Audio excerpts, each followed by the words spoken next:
Okay, so take it away with the recap. Voldreth.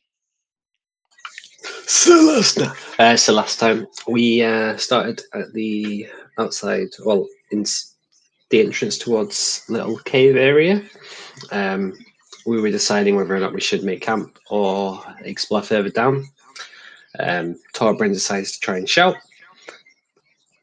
pathetically, so I shout using thaumaturgy, and it just echoes everywhere, and the sounds of mechanical machines moving away from where we're located.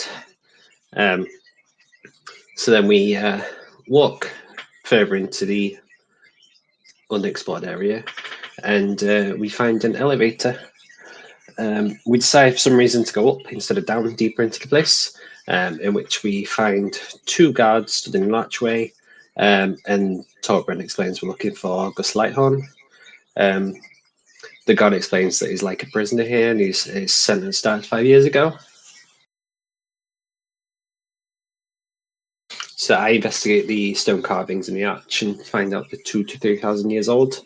And then Torbrin decides, I'm going to cook some food. And the guard's breaking himself at this point. Um, and then some creature appears in the smoke from the pot and steals his cooking pot. And then Torbrin decides to run after his cooking pot. So I'm like, oh crap, and cast little spirit guardians. And Torbrin decides to fire his gun. After this whole altercation, Torbrin gets his cooking pot back, and a big army of dwarves come towards the door. Um, and then conversations exchanged, and then we go inside to Orkrop, which is between the inside the archway. Ariel gets escorted by the leader. Um, yeah, and then me and Torbin just follow in, and Lothar gets stuck outside by the ogres. He's not allowed to go in because he's not dwarf.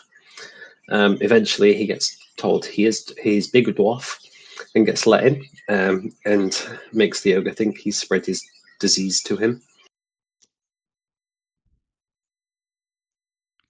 We get told to go to the second Valkyrie, and it's a workshop, and meet Mr. Gus Lighthorn.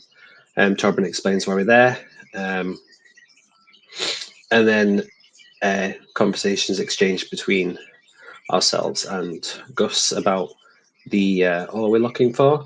And he says that apparently the colony owns Phineas 1,000 years, and he gives us some bargain offers of how many years it'll cost us to get the ore transported to Port Kiln, and the different methods that we could choose. And then we pay 10 copy for a first month's rest for a home at our crop, and that's where we leave off. Okay. Anyone got anything else they want to add? Nope. All right then. So after completing your journey, meeting the great lady, Lady Cragkeep, and in addition to this, granted temporary residency inside the great dwarf bastion that you discovered, you are given what you believe to be some privacy as your escort leaves you, and it is now getting quite late into the evening. Is there anything anyone would like to action resolve prior to taking your first night's long rest in Dwarven Fortress? Hmm.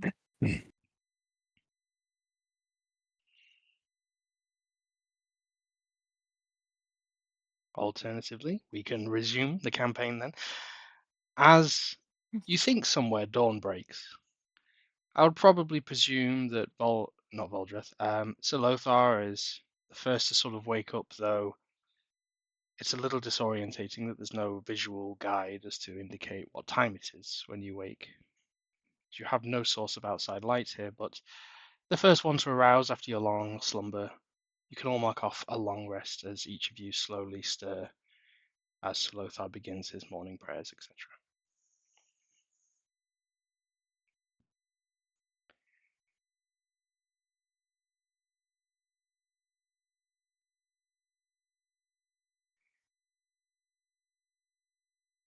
After, say, an hour or two, I presume, Torbrun, would you produce a hearty breakfast with any flavored meats or any special cooking techniques? I don't have any special ingredients, but I would just make a normal breakfast, yeah. Okay. Mm. And then a little bit after that, you presume, possibly somewhere in the maybe 8 to 9 o'clock in the morning, that kind of time, there comes a note passed through the bottom underneath your sort of front door into this contained space that you're dwelling. A small sealed parchment with a sealed candle wax stamp with an interesting insignia on it. Whoever wishes to pick this up, I would like you all to. Well, actually, I could say as you show this around, if anyone doesn't just rip through it, you could all make a history roll if you would like to try and identify this seal.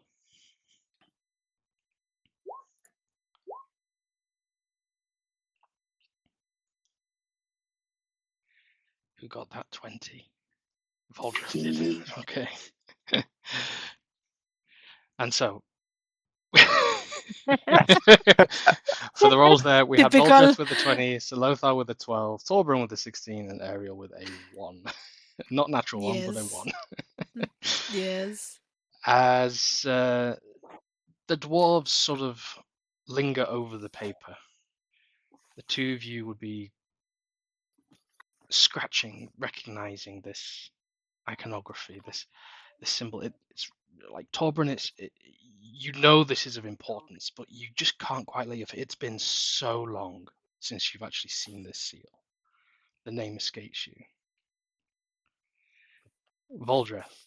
It comes to you in an epiphany, just as the small conversations that you're having just with Torbrun trying to identify this. Something just triggers, and you naturally remember this is a seal, the name of which you can't recall, unfortunately. It's a very high DC. I was wondering how high we could get. However, you do recognize that this is a smelting guild symbol. You just can't remember the exact one that this is. For the two dwarves' purposes, the smelting guilds are infamous for being the master craftsmen of bespoke items. Not typically militaristic, not typically magical, but if you wanted a fine decorative piece that was to be honed out of rare jewels, minerals, or otherwise, these are the kind of people you would seek out. They could obviously do weaponry with fine, more ceremonial purposes, etc., but they sort of look down upon that a little less favorably. But work was work, and this is what you recall from the times in when the domain of Eartha was at its peak. It's from the smelting people. You know, the ones that make the fine jewellery. Oh, I Is think it I had a now? picture from. Yeah. Let's crack it open and have a look, shall we? Is it in Aye. Dwarven? It is indeed written in Dwarven if you break the seal and open the parchment. Well, speak up. As the two What's Oh the yeah, offer? let's have a look What do we then. want?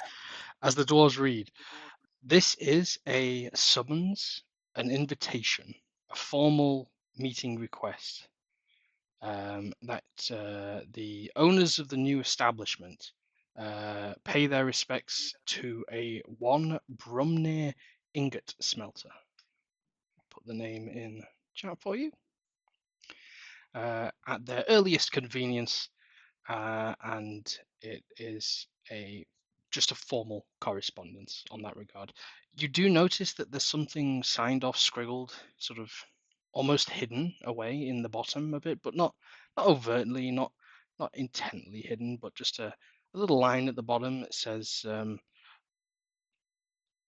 "Golden keeps dwell not in dark shadows,"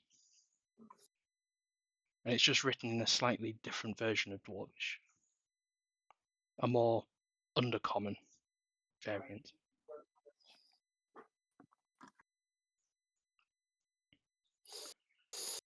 We're barely here and people are already trying to line up jobs for us. Does it say where we are summoned to? You just have a name. Oh, that's ominous. A random might- summon. I mean, more ominous than potentially being stuck here. Might as well check it out. What have we got to lose anyway? Besides, Well, if you know where this Bromnir is, then sure, but just the name isn't that much to go with. well, A if place he's we don't know. if he's important enough to send a letter, I'm pretty sure we can inquire about his name and find out. So, Is the note signed by anyone?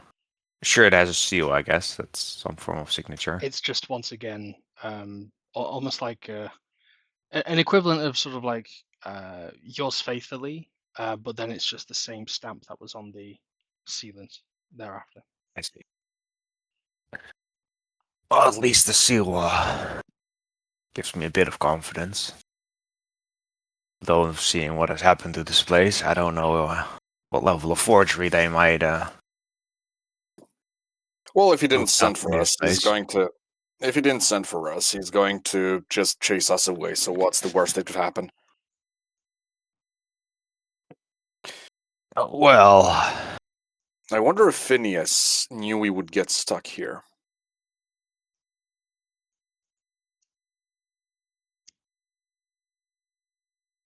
I feel we do a lot of wonder stuff lately.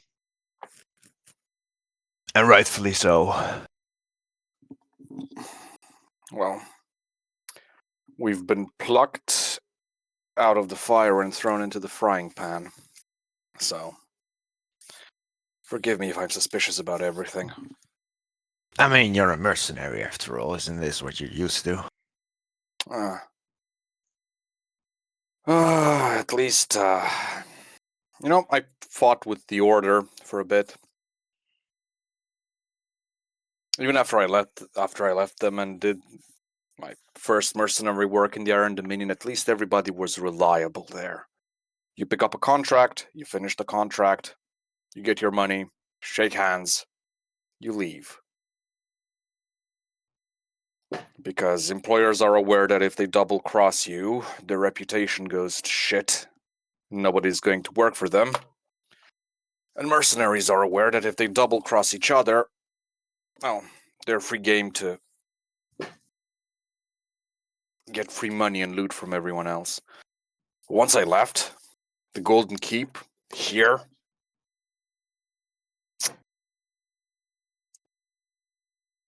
you can't rely on absolutely anybody's word anymore. Well, I know what we can rely on. And speaking of frying pans, Toblin, where's this breakfast? Aye, I'll continue. I'll make my way back to whatever kitchen area we might have, or whatever open fire I have to It's- create for my pen. It's really all one contained area. A little bit of privacy almost with a few sets of dividers off for your bed chambers, but other than that, it's one shared communal cooking, lounging. It's not particularly large place that you have here, but you didn't pay a great deal for it for a whole month, so. On the floor it is. Just how I like it. I will cook Awfully up quiet. this. Awfully quiet today, Ariel. Yes, I'm sorry. Off game, I'm dealing with something. Try to ignore me a bit. She wouldn't say much in the moment anyway, so it's okay.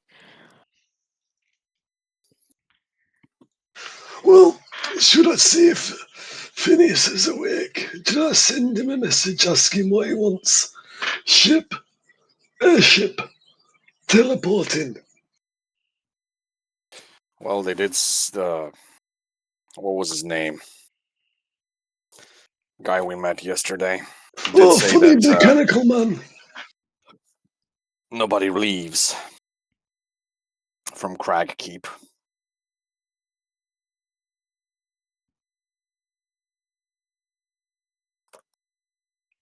So let's finish up breakfast and might as well make our way.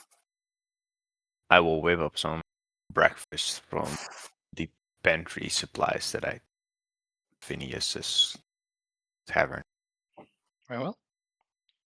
But nothing special to make you roll off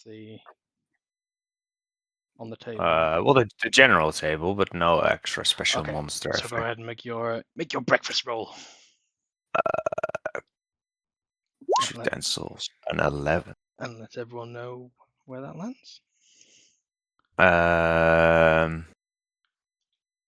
Or is this the DM's discretion table? We haven't done this. It's been No, like this 3 would weeks. be your this would be your discretion table. That would be for added monster food, I guess. I see. Yes. Okay. Sorry. So So normal for food would just be with an 11, you all have. It's not the heartiest, especially in recent days. In fact, it was only 2 days ago when you had such a superb meal made by Torbern in Phineas's own establishment. But this is enough to get you up and running. I would say you probably all just sort of feel a nice warm. You can all gain 2 temporary hit points for the time being. It's filling. It's good enough, but it's not the best that Torbern's prepared for you.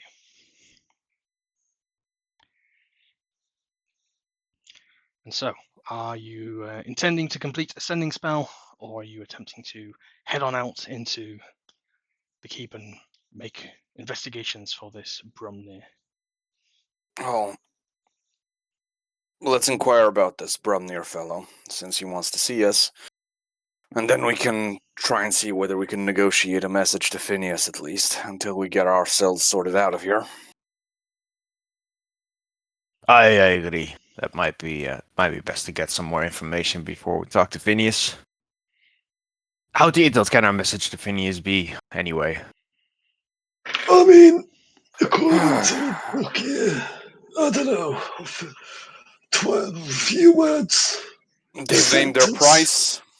They've named their price. Say what they asked for. I hope he's not in the mood for haggling, because this might take a while. Very well. Breakfast complete. The rest of you gear up. Do you go militarily prepared, or do you just go in casuals? Always in armor. Well, so Lothar always in armor. The rest of you. Well, the gun is never far away from me. My shield's on my back and my stick's in my hand. I say I'd wear an armor considering that there were those creepy crawlers last time, so she doesn't Okay. feel particularly safe. Oh, and I got my pickaxe on my shoulder. Okie dokie. So, pickaxe in hand, rifle to the left of you, man in human male in suit of armor to the right of you. The party heads out into the Great Grand Bazaar. And to spare a little bit of time and a little bit of excessive roleplay, with a couple of investigation rolls from 2 people, as you are hollering locals, trying to get a sense of direction. Who's DC is got any sort of 14. points in investigation? Because I'm on a flat 0. I'll roll if nobody else Negative. has higher. I has a 2. Ooh. Mine's negative. I got a 10. And Ah. Lothar. It takes you pretty much the rest of what you presume to be the morning to actually find someone who will help you. And with those natural rolls, you eventually collar someone who gives you some obscure directions, and it's left at the 4th bazaar, and then right at the 2nd following, and then up the staircase, and then down at the end of that corridor. And it's a very convoluted message.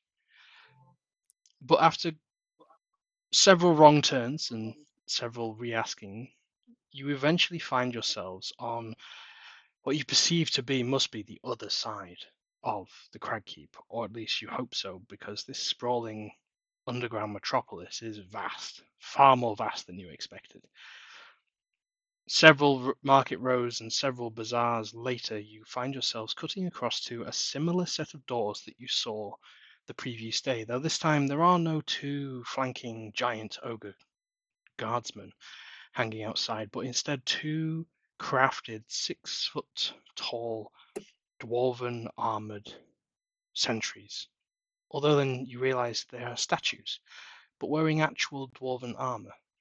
With long halberds and towering shields, you recognize this as effectively a display of craftsmanship, as towering in massive dwarven rune letters the two dwarves can read, "The Great Forge." And as you sort of approach, the doors automatically swing open wide. As you think perhaps some kind of enchantment, you realize there's someone leaving the building at the same time as you are entering. A dwarf who seems to be sort of picking up their attire and making off at great pace with what you recognize to be several more parchments stuck under his arm, each, as you sort of catch a glance, Torbrun, seem to have the same seal that you received earlier this morning. Perhaps this is just the postman.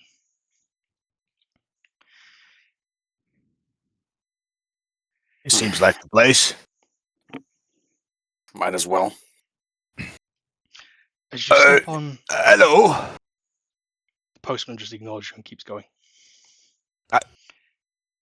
Rude. The doors begin to slowly close. Do you all enter, or do you stay outside? Oi, let's go Let's not- before the doors let's not- close. Let's Well, enter, yeah. Okay. Let's not waste an open road, an open door, whatever. As you get on the inside, the first thing you notice as you turn around and look behind you, the reason for which is a great whirring, spinning noise. As you look behind you, Torbrun, these doors are mounted against chains and cogs and a whole contraption. And you can see off to the left, there's a dwarf with his hand on a small lever, maybe a foot long. And that singular lever, as he slowly completes pushing it towards flat against the wall, seems to be responsible for the closest to an automatic door you could get in this environment. The first thing that sort of catches the rest of your attention, is the heat in this room. It's like you just set foot into an active volcano. Unless any of you are comfortable in heats of 50 degrees Celsius, I would say you're all in the approaching the concern for perhaps a level of exhaustion if you linger in here for a particularly long period of time. As the heat sort of immediately greets you, the sight, this building is taller, or the inside of this building is taller than the one similar that you were in yesterday. You count 6, maybe 7 stories high, and as you step foot forward, the layout is the same. You have an open atrium in the center, with large hole in the floor. This time where there was no spit, you look down and you can see 5, 6, maybe 7 floors below you. And staring right back up at you is a large vat of what you presume is just straight raw sourced magma from the very mountain that you're in.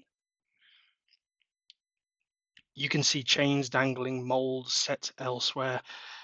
This is a very active and very large furnace, smelter, forge, craftsman's workshop, all in one, at all these different tiers. And you can see maybe a dozen dwarves scattered around here, all at various heights and various elevations, and doing their own things.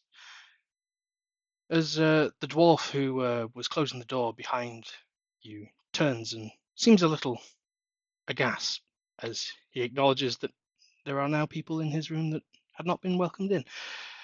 He immediately sort of scratches his head and then approaches, Torbrun, and says,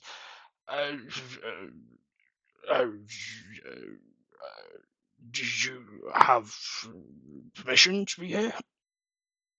Well, I'll we were switch to- summoned. We were summoned, so I suppose so. He I'll seems switch to to dwarf pay you then. no attention, Salothar.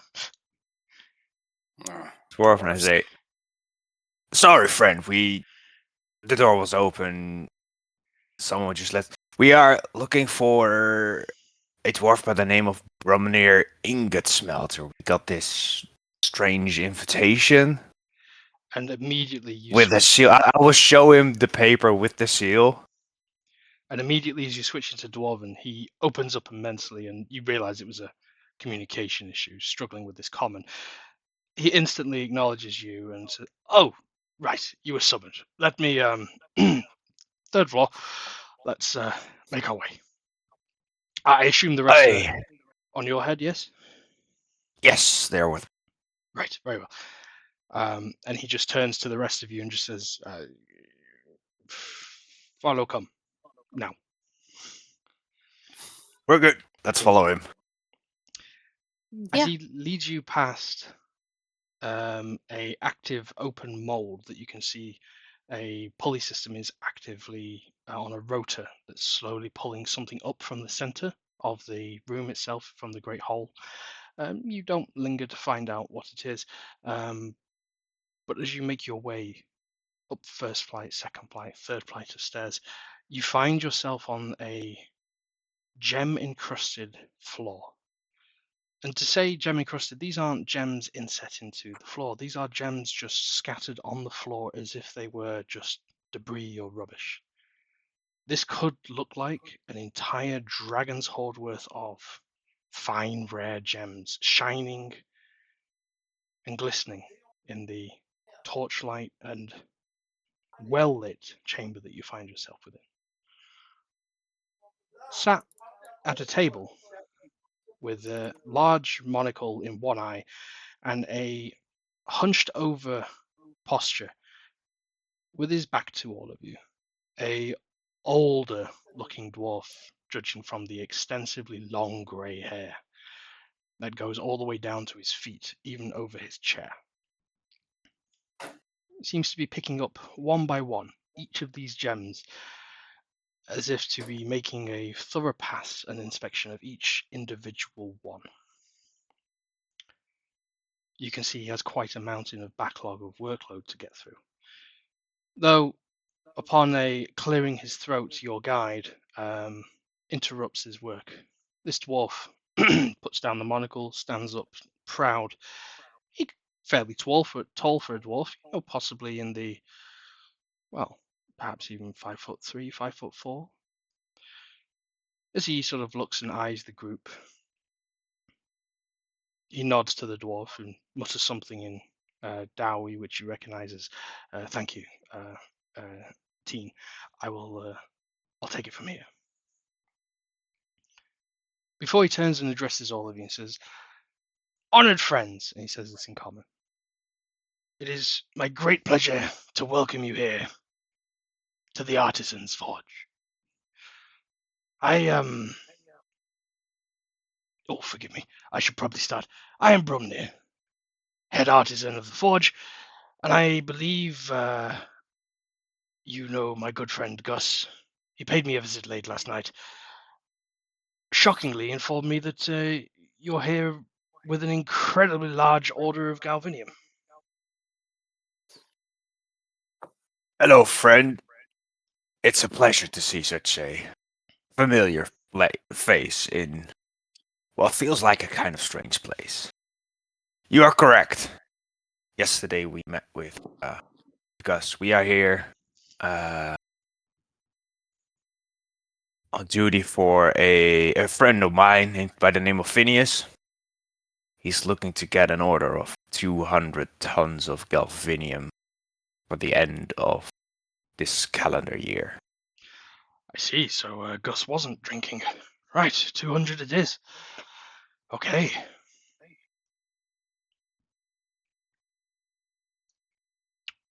Was there anything else with the order? Are you See, asking above normally table when... or in character? no, he says it in Okay. character, but he then says sort of, due to observing the rest of you pondering, he says, "Well, you see, Phineas typically has, like, personal requests to tack on that usually an ad hoc here, a little labor here, a piece of armor there, weapon or two, or something designing for a medal or trophy that he's intending to pass on to his men for celebration, something. Any add-ons this time? None of the sorts that I'm aware of, just that we need 200 tons of galvanium by the end of the year. I see. Very well. Right. I assume you ironed out all the pricing with Gus, yes? Yes, we have 3 options for transport, which we are planning to relay to Phineas after this specific meeting, actually. Oh, so To you've not discuss. signed on the bottom line just yet? Well, Well, it's not for us to sign before we actually inform our employer about the deal you're trying to make. No, of course. You're here to see the goods before you purchase. Very well. Well, if you if you wouldn't mind, as he sort of gestures to a small doorway behind him and where the sort of opposite end of the room that you've entered at this balcony, as he begins slowly making his way through it, gesturing for you all to follow. It's more of a, well, it's a doorway. It's more like an archway. It's no actual door in place. But as you step forward, he stands there 5-10 feet into the room and rests himself, his stature towering over the balcony that he's leaning upon, looking down the great cavern in the middle of this large forge that you're in. As he points down, you can sort of see an undergoing of a large container suspended by chains at all four corners of this sort of rectangular, vast mold. As pouring into it seems to be tons or just an ungodly amount of raw, shining ore. You can see it's got this weird greenish hue with a sheen of yellow and a flicker of gold every now and again. As all of this is being poured into it, and you watch as it slowly begins to be lowered down the floors, getting closer to the magma chamber before it's submerged into the magma itself. And he says, well, it takes a couple of days for each one, but as you can see, we've got enough for 5 of those, and it takes its time. And once that comes up, obviously we've started on the pre-order now on good faith of your acceptance of the terms and conditions. But here's what it would eventually look like in the finished product. As he turns to a shelf on the side, and you can see on the shelf there are all sorts of stacks of ingots, gems, jewel crafting pieces, jewelry. It's almost like this is the window shop of an Amazon marketplace, but all before you. As he goes and picks up a green golden bar and holds it up, throws it to you, Tolbert, very off the cuff. It's incredibly light. ooh, And he says, is it strong? galvanium ingots. Much easier to carry, you see, and transport, but not much use in their practical form. They require resmelting down and then a bit of iron adding to them, and then they become incredibly solid and less malleable, but far more rigid and useful, shall we say. I see.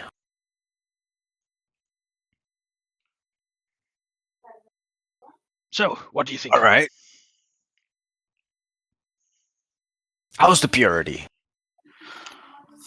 In that form, 99.9%. Wow. Are we paying for the 0.01? It's impossible to get more than that. We always acknowledge that there's some residue left over in each of our molds. Yeah, I'm just messing with you. You seem to have struck a nerve with that comment. Of course it. Yes, looks absolutely perfect.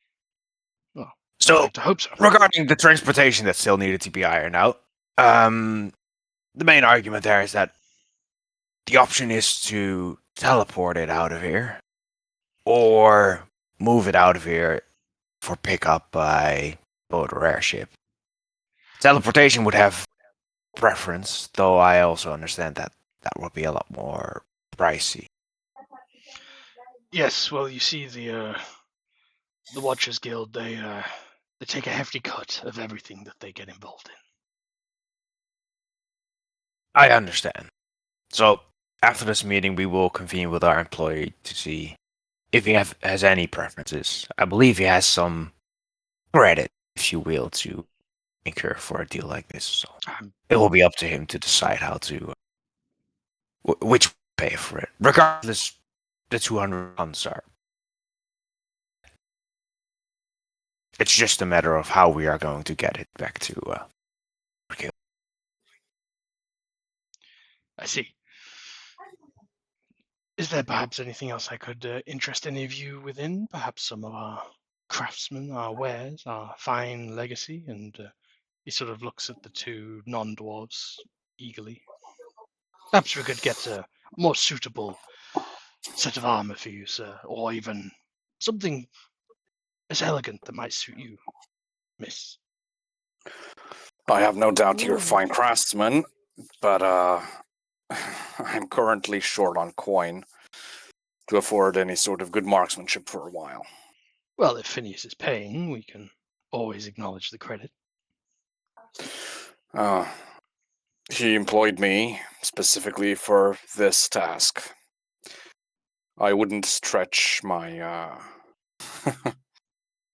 I wouldn't stretch my credit with something you didn't specifically and explicitly promise. Are you sure I could You- have an extended or an enlarged suit of as he points over to a mannequin wearing a fantastical set of dwarven armor. In fact, almost similar, very similar to that was out on the exterior of this building. And he points to it and says, "We could have it sort of expanded. How does 5 years sound?" So I would be paying by working for you for 5 years? We just add it to the tab on the on Phineas's bill. Not my call to make. But I will let my employer know about it, I see. just in case he's feeling generous. And for the rest of you? Well, I don't assume you accept gold coin.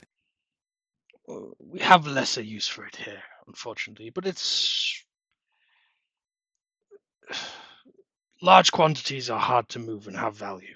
You see, the economy is not really built much more on coin since the lady took over. It's been more time as the currency. I'll look up my pouch with like a respectable amount of gold coins. Like, never mind. After hearing the word large quantity. Well, for example, I can't imagine it was much for you to get an entire. What do they do? Are they doing 3 months now, or your first down payment? For our a little dwelling, you mean? Yes, wherever you're staying. Just 1 month. Hey, Angle for 1 month. Well, for if I think back before the changeover, we a whole month would have been perhaps 50, 60 gold. As you can Wow. see, massive devaluation. You'd think you'd have to pay more gold then for the same property value. Not when no one wants gold. Then You should wouldn't have you want a admitted. lot of it? Isn't this inverse inflation? Well, it's the devaluation of time becoming more important than gold itself. Hmm. Then again, you have to think that that is the most precious thing anybody's got. Ah, I'm surprised it wasn't the main currency earlier. spoken like a true, if I may presume, Fey Walker. I thought so. He chuckles to himself. You all have a certain There air are about yourselves. if you don't mind me saying. Some things should never be used as currency, regardless of how valuable they are. I see humor is strong with this one. And how about you there, being quiet in the back? He looks to you, Voldreth. I'm just your power time. Oh, I've had a lifetime. Wouldn't you want a gem in that pickaxe of yours? Oh, I mean, we see me use Phineas's tab to make us so stinking rich. Although Phineas, he probably has a really tight bookkeeping on that tab. How about we tell him it costs a bit more? Treat ourselves. You know. None of this from you, pessimist. You want the armor, right? The fancy short, strong armor. I do, but that doesn't mean I'm going to screw over my employer over it. How about we tell him it costs 5 years more? He Not ain't without. gonna know. Oh, Toblin yes, will he tell him. is. Yes, he is. He trusts Toblin with his laugh. Aye, old Torbrin will have to take care of it. Well, since you offered a gem for me pickaxe, how many years for a sparkly gem in me pickaxe? It would depend on the gem of choice, Master Dwarf. Well, apparently it came from the Feywild, so summit Fey. Like blue, or pink, or purple. How about a regal sapphire? Oh, no, it's how many years? Depends how big you want it. How big can you get in this? Show him the axe. He puts his hand in his pocket, mutters a small incantation, and pulls out a sapphire the size of his large, fat, dwarvish hand. Obviously, it wouldn't be this big to install. We'd have to cut this one down, but I reckon this is a good starting point. Be about 12 years for this one. Can you swindle that one, Toblin? Since you offered it all. I need Perhaps some we'd napkin say there. we could make it 10 if you were looking to make a bulk purchase. You can see Lothar just eyeing the armor from here, but otherwise keeping completely quiet. I'm starting to sweat on the realization that gem is gonna cost 10% of the base value of the 200 tons of galvanium. How about a size smaller? You got something ballpark of 5 years of a gem? He puts it back in his cloak and then pulls out a gem a little bit smaller than half. It fits into the palm of his hand. It's the same extra shining sapphire. You thinking of this on the hilt or at the top of the hand or anywhere in particular? Perhaps even on the blade Right itself? in. Oh, you talking me language. Right in the middle of the head. Oh, fantastic. In a particular craft or just as the gem itself? Like, do you want to shape it into a rune or anything? Oh, I show him my tattoo. how about like this little bit here? Can you describe the tattoo? So it's like a moon Mhm. with like the 4-pointed star in it. Okay, he says, 5.5 years for the extra detailing. Consider it done. Very well. And I guess throw in the armor for the human. I'll say that in Dwarven. Fantastic. And what you getting yourself? I see you've got a fine crafted weapon there. Does it need a little bit more decor? Avalanche and I are never fought apart. Are you handy with guns at all? Myself, no, but we have a few craftsmen who can certainly see if they could have some tinkering improvements for you. I could at least have a chat with him. Very well. Where would I find these craftsmen? They'll be 2 floors up. All right. I'll have a chat with him. If I get an arrangement on anything, I'll come back down and let you know. Very well. It would be absolutely lovely to afford the craftsmanship that these guys have. Oh, well, some As other he time. As he turns to you and acknowledging that comment, he says, I can be persuaded by creatures of the Fae, shall we say, in my past, but I never overcharge for my work. Is there something Oh, I I'm could sure you interest you in don't. for? I don't think I can afford anything. I'm sorry. Well, looks like the human's paying on his reputation. Hmm? Is Is this he? in common?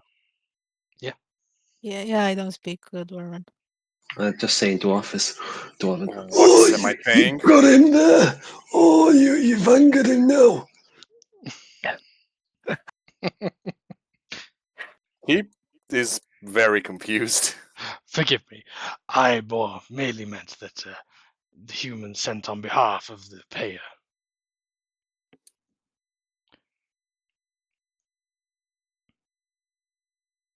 I'm confused. Oh, well. I will, let Dwarven subtleties fly by. Perhaps a Like I lost in said, if I... translation. Is there a weapon Hey, or piece of apparel that I could perhaps interest you in? like I said, Master Craftsman, probably plenty. If I had the coin. You get this was definitely targeted at Ariel. However, if she Yeah. wishes to let Solothar speak on behalf, you can. Oh no, it's okay. I feel the same way. Unfortunately, I just don't have what you need. I see. But perhaps we'll find our way here again in the future. I very Because well. we do intend to explore and find whatever work we can to amass some amount of wealth and experience. I appreciate that, though. Past experiences with Phineas at the Order. I wouldn't expect to see you here around here for that long, but I do No. hope to be proven wrong. Mm, okay. Speaking of, seeing how you also have a vested Before interest you in... ask the next question, perhaps you would come over here and look at the fine armaments next to me. He does. Because, well...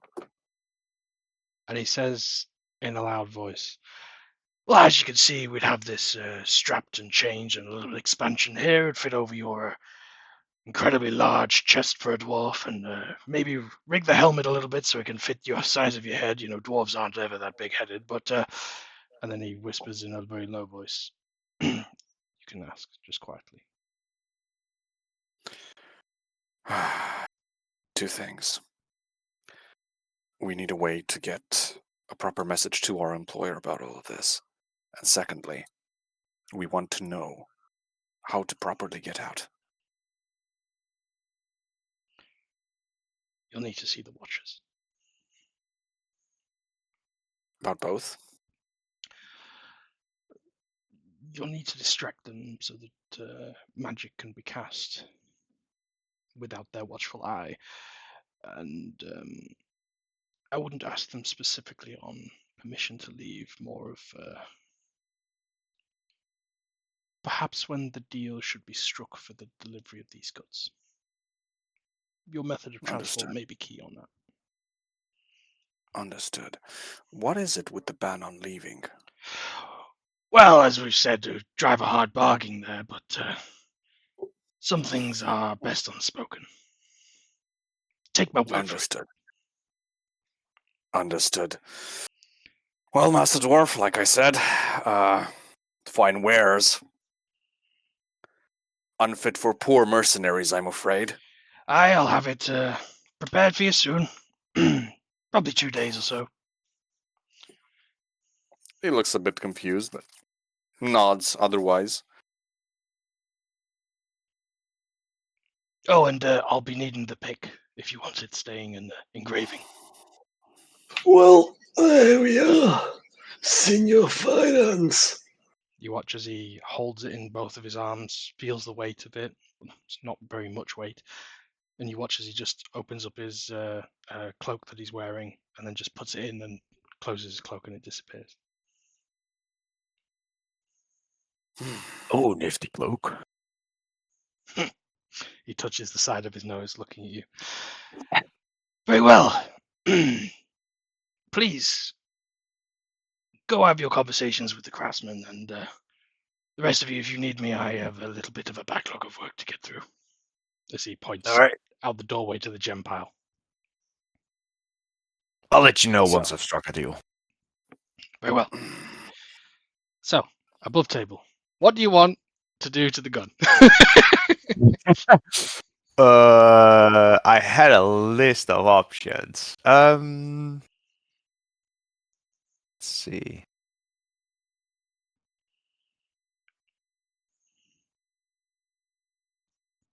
+1 to attack, maybe. Mhm. Maybe make it magical. Um.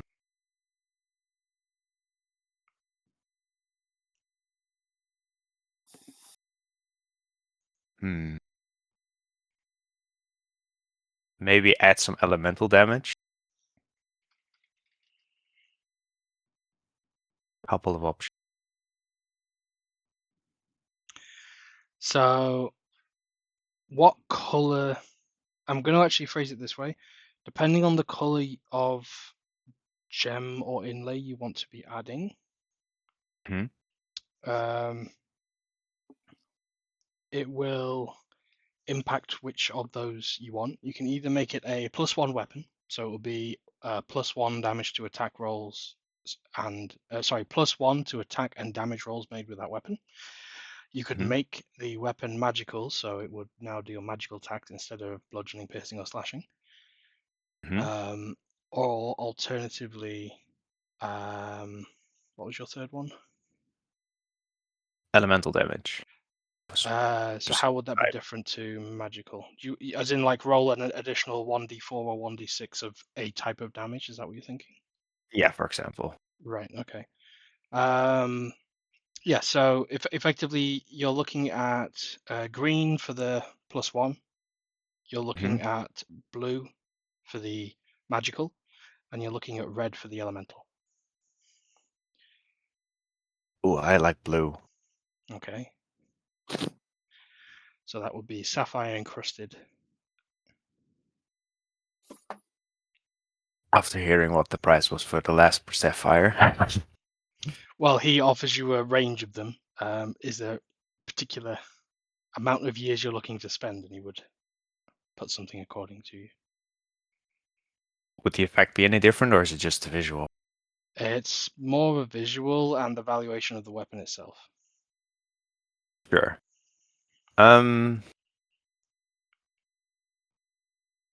I will have. I will use a lot of tiny sapphires to sort of, if you have like those blunderbuss barrel endings that sort of end in like a trough, I will inlay the sort of the front edge of it with tiny sapphires, so when the bullets pass through, they will get the magical Okay. effect, if you will. All right. So he'll quote you 7 years for that. I'll have something to talk about with Phidias when we get back. Aye, let's go. To demonstrate, he picks up a similar weapon that's got the similar kind of enchant on it. As he pulls the trigger, the light at the end of the barrel illuminates a shine of perfect blue. As the projectile passes through, you can see the projectile then catches the blue and absorbs that magical factor of the bullet. So basically, you're creating a mesh and you shoot the bullet through, and the bullet gains magic attack. but something to note here, it does emit light. It could probably slide on its own. Well, Of course. What It's as a hell, muzzle though. flash. But the keynote there is that the light does linger for up to 1 minute Ooh, as dim light. as dim light. Yeah. So you have a torch Interesting. for a minute after shooting. I see. A poor torch. Just above table, the making a weapon a +1 does not inherently make it magical. No, Right. not Okay. for me. Not if we're going to that Right. level of specification. Typically in No, the no, D&D, yes, but for here, no. Yeah. Okay. Yeah, let's go for it. All right, 7 years. Okay. So by my counting, that's 5.5, 7. And how much was the armor agreed for? Was that 10? 5. Or was it 5? You mentioned 5. I mentioned 5. So we're looking at 17.5. All in. Yes. Okay. Yes. Great stuff. Making note of that. So, as the rest of you look around the forge, the great heat now beginning to take its toll on the rest of you. The dwarves less so, but you're still like, it's hot for a dwarf. And you realize every dwarf on the inside of here are all wearing some kind of robe to make them perhaps less impacted by the heat or more immune to it, more resistant. Though without such an item in your apparel, the room's getting quite unbearable at this point. I think it's Can high we time just that we Yeah. get some fresh air. I yeah, agree. let's just go. Did he do the weapon upgrade on the fly there, or do I have to leave the gun there? 2 days, Okay. but you do have to leave the gun, yes. Just make sure. Yeah, I'll go back down to tell Brimnir about the total that we're buying in Okay. services. He confirms the 17.5 years and says he'll add it onto the bill. All right. Bids you adieu. Once we know what Do was that? He bids you adieu. I human years are human years more expensive than dwarf years because they get fewer of them?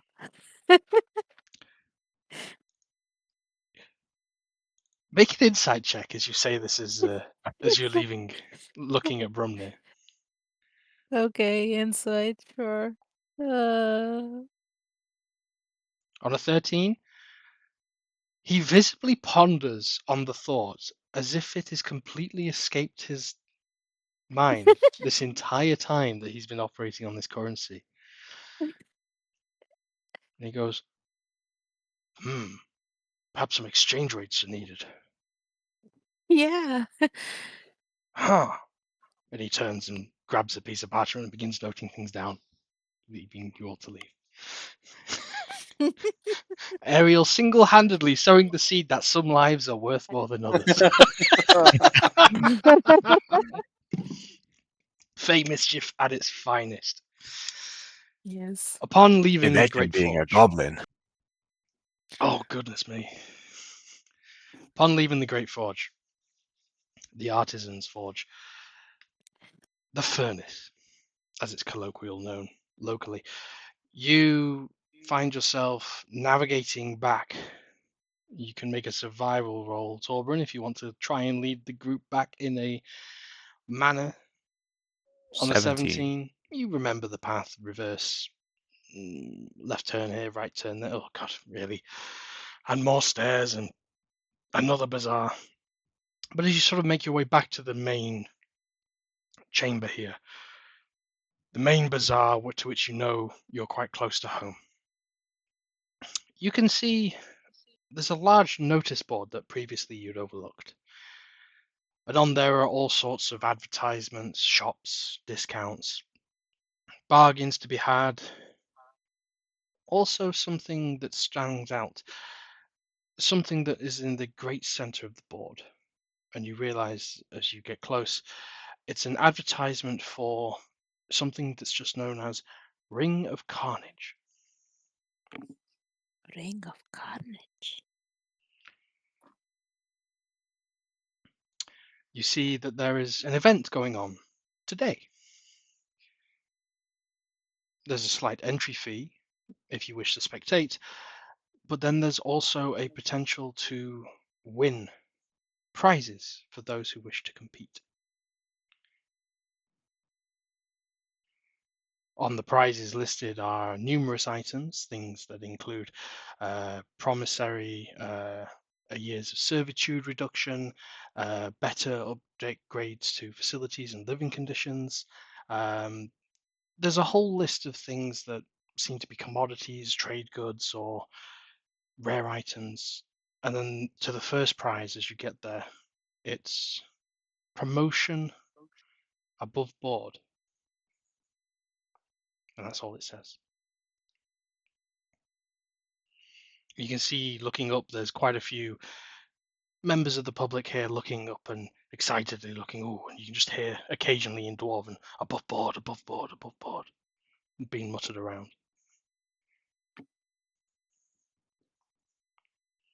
I will tap So one I of the dwarves on the shoulder who's all excited about the above Mhm. board thing. Excuse me, why is everyone so excited about this above board thing? I'm not sure I understand.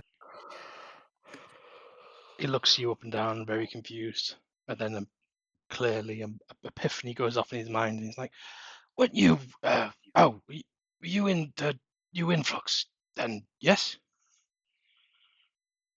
you joined We're recently, new here. Yes, right? yes. Okay, above board. Above board is promotion.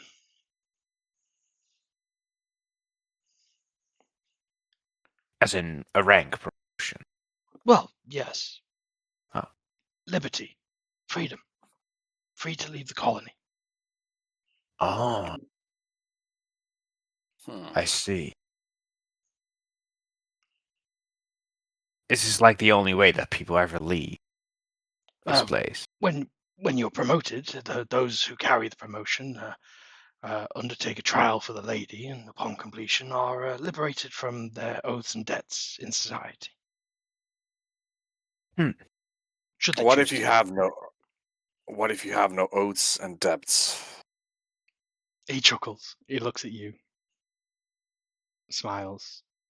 Then it dawns on him. He's like, "Are you being sincere? Yes. Everyone's indebted to someone, certainly here." We arrived as envoys. Ah, so you carried someone else's debt? That's To be I more see. specific, he has debt to be incurred in here, but besides the point. I think I understand where you're going. Yes. Well, I'll see you there, perhaps. As he turns and makes his way off and rejoins a group of individuals who are waiting with him. Torbjorn, just what in Torm's holy name did Phineas get us into?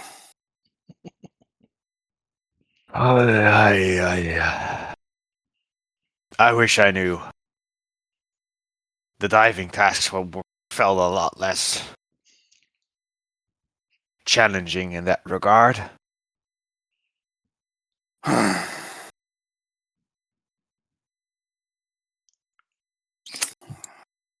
Remind me. And no offense. Next time I want to consider accepting a contract from a dwarf, just tap me on the shoulder and tell me, What you on about the armor? what? Yeah, that was a fine piece. Did you? Wish I could have afforded it. It's gonna look great on you in 2 days. Wait, what? Nothing.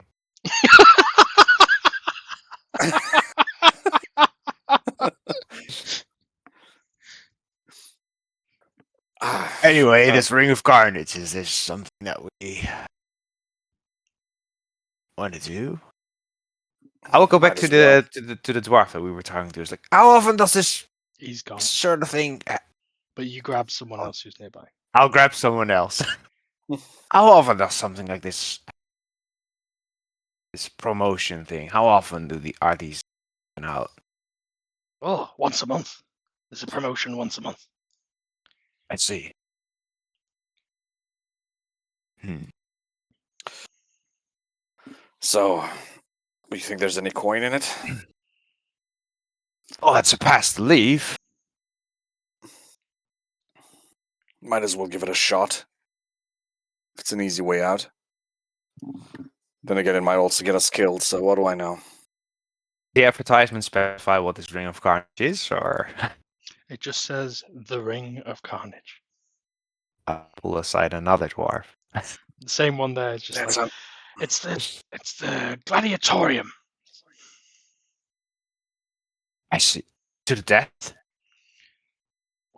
Well, for the enjoyment. You've got to risk something equally in order to get promoted. I see. After all, I see. you can always Can you withdraw. join? I see. Can you join this as groups, or is it solo? Yes, it's only groups. You need to have at least 3 other adventurers. He looks at you questioningly as he says that word, or loyal friends and companions. Well, I guess I'll better rattle up me mum then. He chuckles, turns away. So do you think, All right. Torben, should we try a hand with this? It's worth a shot, though I don't have my gun. Though I'm not actually sure that we're allowed to use whatever we want. Well, we might be. I mean, back in the Dominion, when there were tournaments held, hedge knights or nobles that wanted to compete brought their own horses, their own gear. They'd only get tourney lances. That's pretty much it. And the grand melees were always with everybody's personal weapon. Ugh, those were a Well, mess. I only have 2 hand axes on me, so those will have to do. I'd suggest we wait and actually till they finish working on your gun in that case. Well, but the event's today. So unless you want to wait another month. We might not have a choice either way. Let's just try according to this bloke out here. You know We can what? always Let's withdraw. ask. Let's ask. If they give us competition gear, we'll enlist now. If we need to bring our own, I'd rather get into this with that gun of yours in my back. Very well. Takes you a Oh, few go on, asking pull around. another dwarf. It takes a bit of asking around. You get the impression that they provide you with armaments. And there's See. actually a restriction that you're only allowed to use what they provide. There Well, we we go should then. be all good then. Where do we sign up? At the ring itself. You have to be there for tonight. Where can we find this ring? They give you directions. As you make your way over towards it, I guess. Mm-hmm. It's more on Is the eastern side. It's in the evening? It will be this evening, yes. Okay. It's more on the eastern side of town. You guys are more centrally located. You've just come from the extreme west, so you're now heading to the east. And you delve through the alleyways, and you come out onto something that you would only describe as open air. Yet as you look up, you just see the ceiling of a vast cavern above you.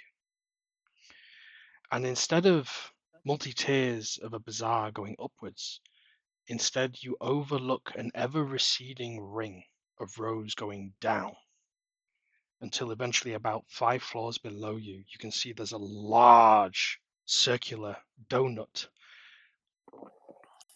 on the inside of many, many, many layers of ringed fencing, wrought iron gates, and other heavier looking defenses as you get to the inside, but all of which designed so that you can have a spectatorship. And over the top of all of this is a large cage. effectively a cage match of the gladiatorium style. On the exterior, as you approach one of the gates themselves, you can see that there's two sets of lines. One is for purchasing tickets, and the other is for enlisting.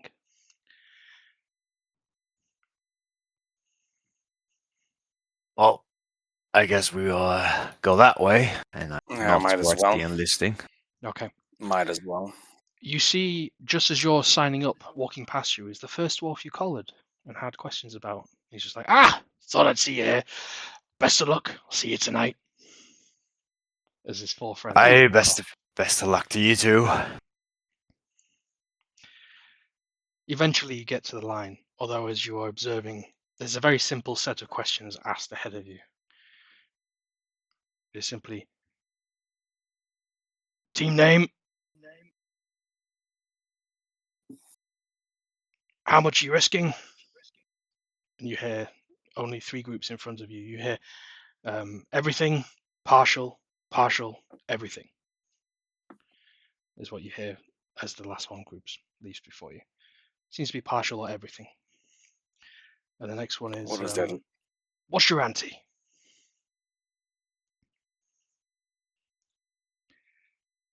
Questions get presented to you as you approach. Team name,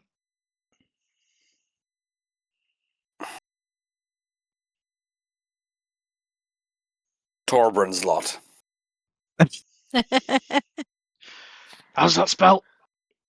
Write it down as you spell it out for him slowly. You get the impression this guy's not the most intelligent. With a deep sigh, I will spell that out. Okay. Torbran's slot. Okay. Lot. Lot crosses out the S. Lots of lines. Such nasty penmanship. What you risking? So What's the people keep difference between partial and full? Everything. To the death or withdrawal rights. What's the difference? If you enter partial, you're excluded from the grand prize in the top 5. If you want to be in the top 5, you have to go for everything. Okay. Do you need to get the promotion? Do you need to go for everything? It's the grand prize, yes. Well, everything it is. Everything. And what's your ante?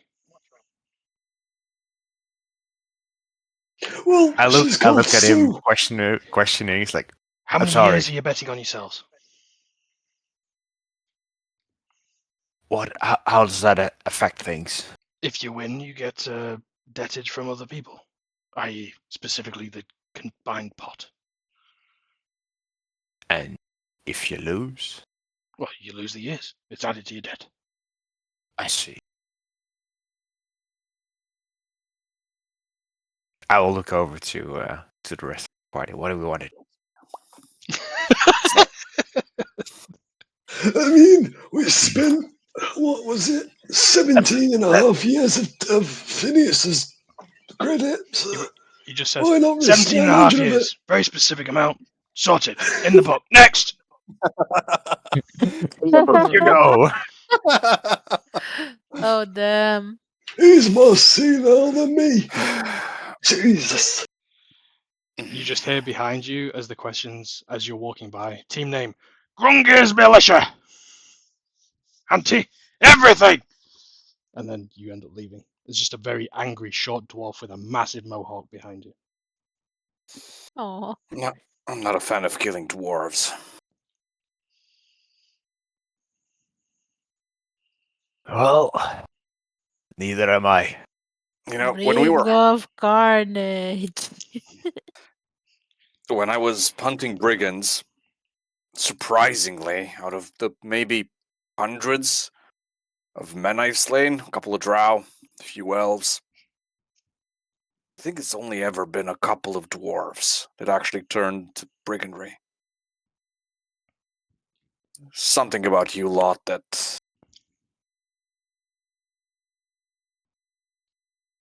makes me rather Fix neck. uncomfortable.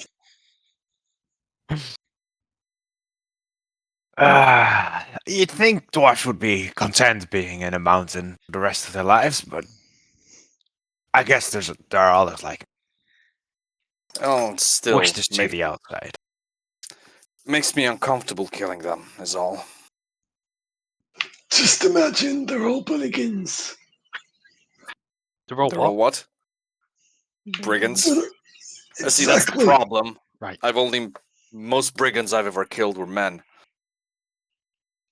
Hey, dwarfs can be men. The Ah. manliest dwarfs you've ever seen. Very well. Is there anything that the pooty, anything that the pooty want to get done before you go to Ring of Carnage tonight?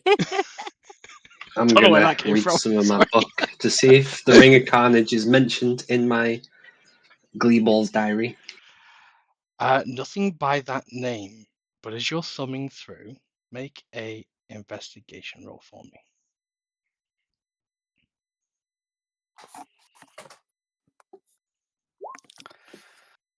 6. As you're going down the chapter list, you're sort of in order. You're feeling that you're keeping up with the main story of this chapters. The title that you're coming onto next is Another One Bites the Dust.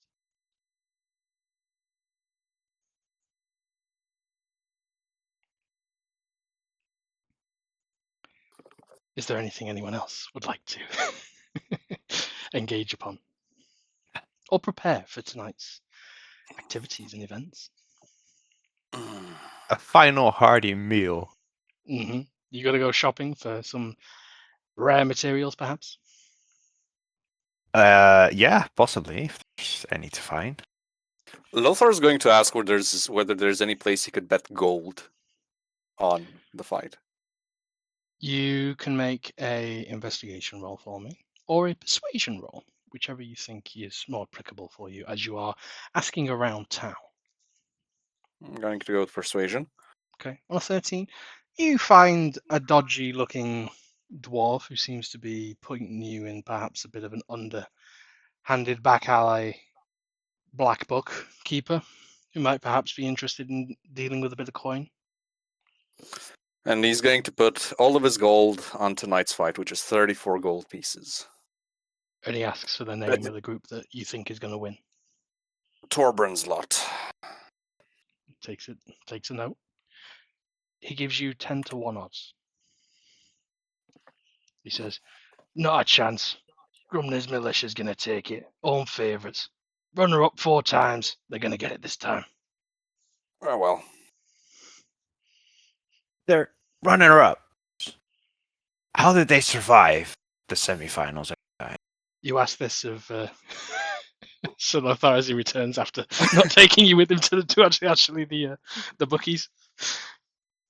Solothar thinks, "You never asked."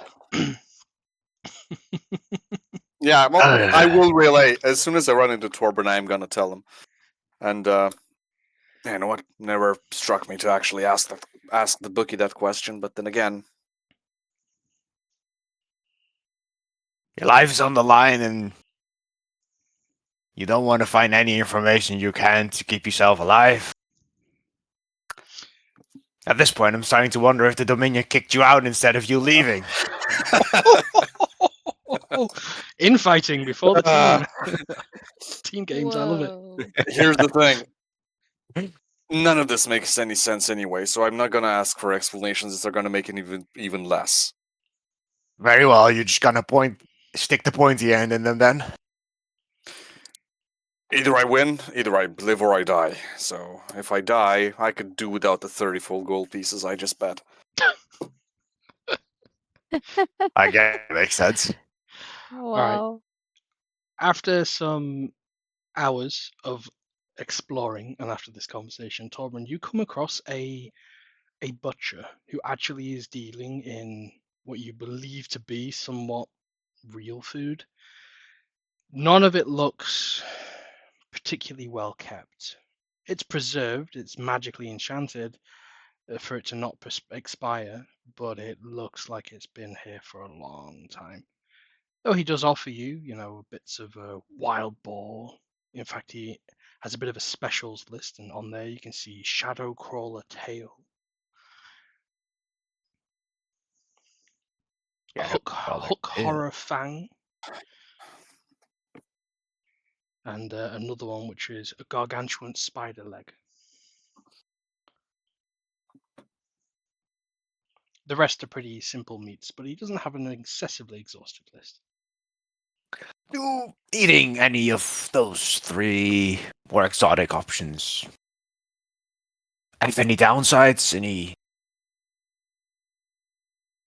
Are they safe to eat? Well, I sell them from time to time. Not had any complaints yet, apart from a few, but less often. What's the best selling of those 3? Ah, that would definitely be the giant spider's leg. Because you see, when you take one down, you get 8 of them.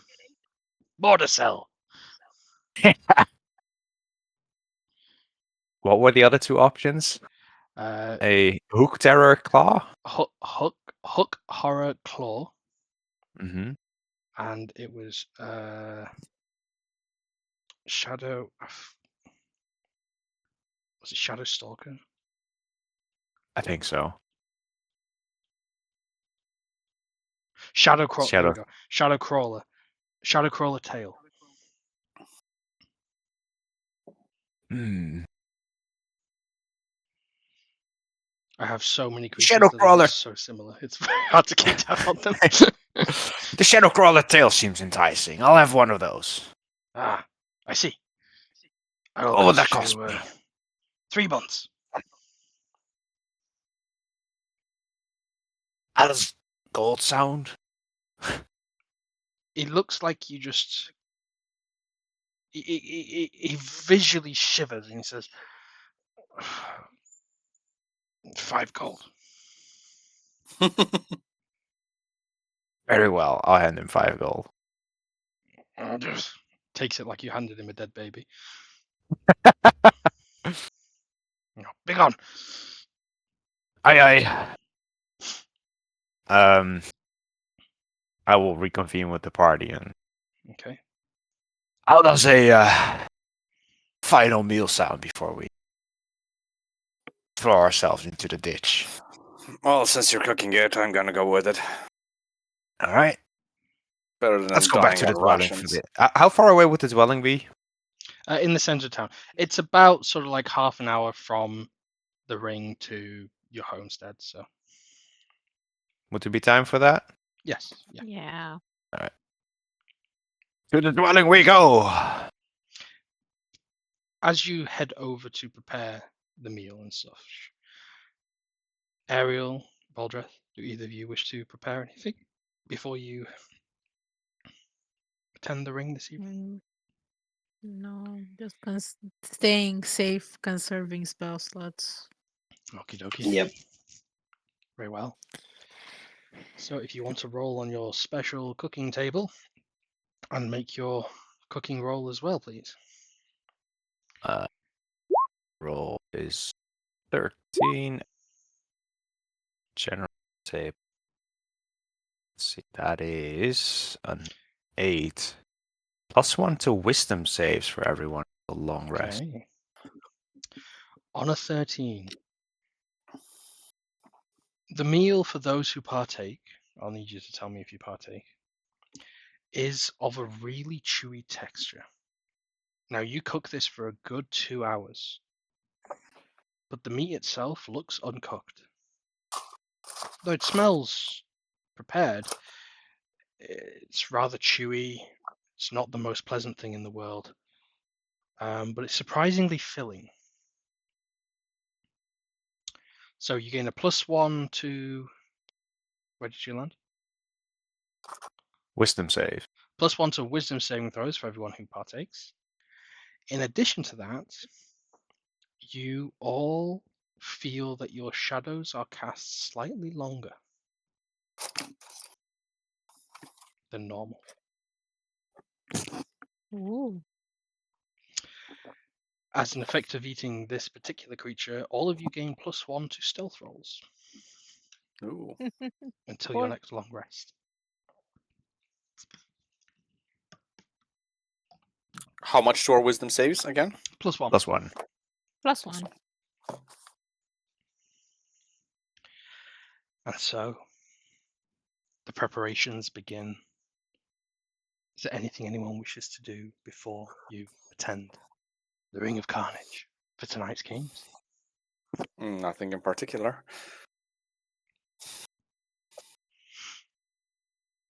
Nope. Nothing from Voldreth. Ariel? No. No, nothing. Okay.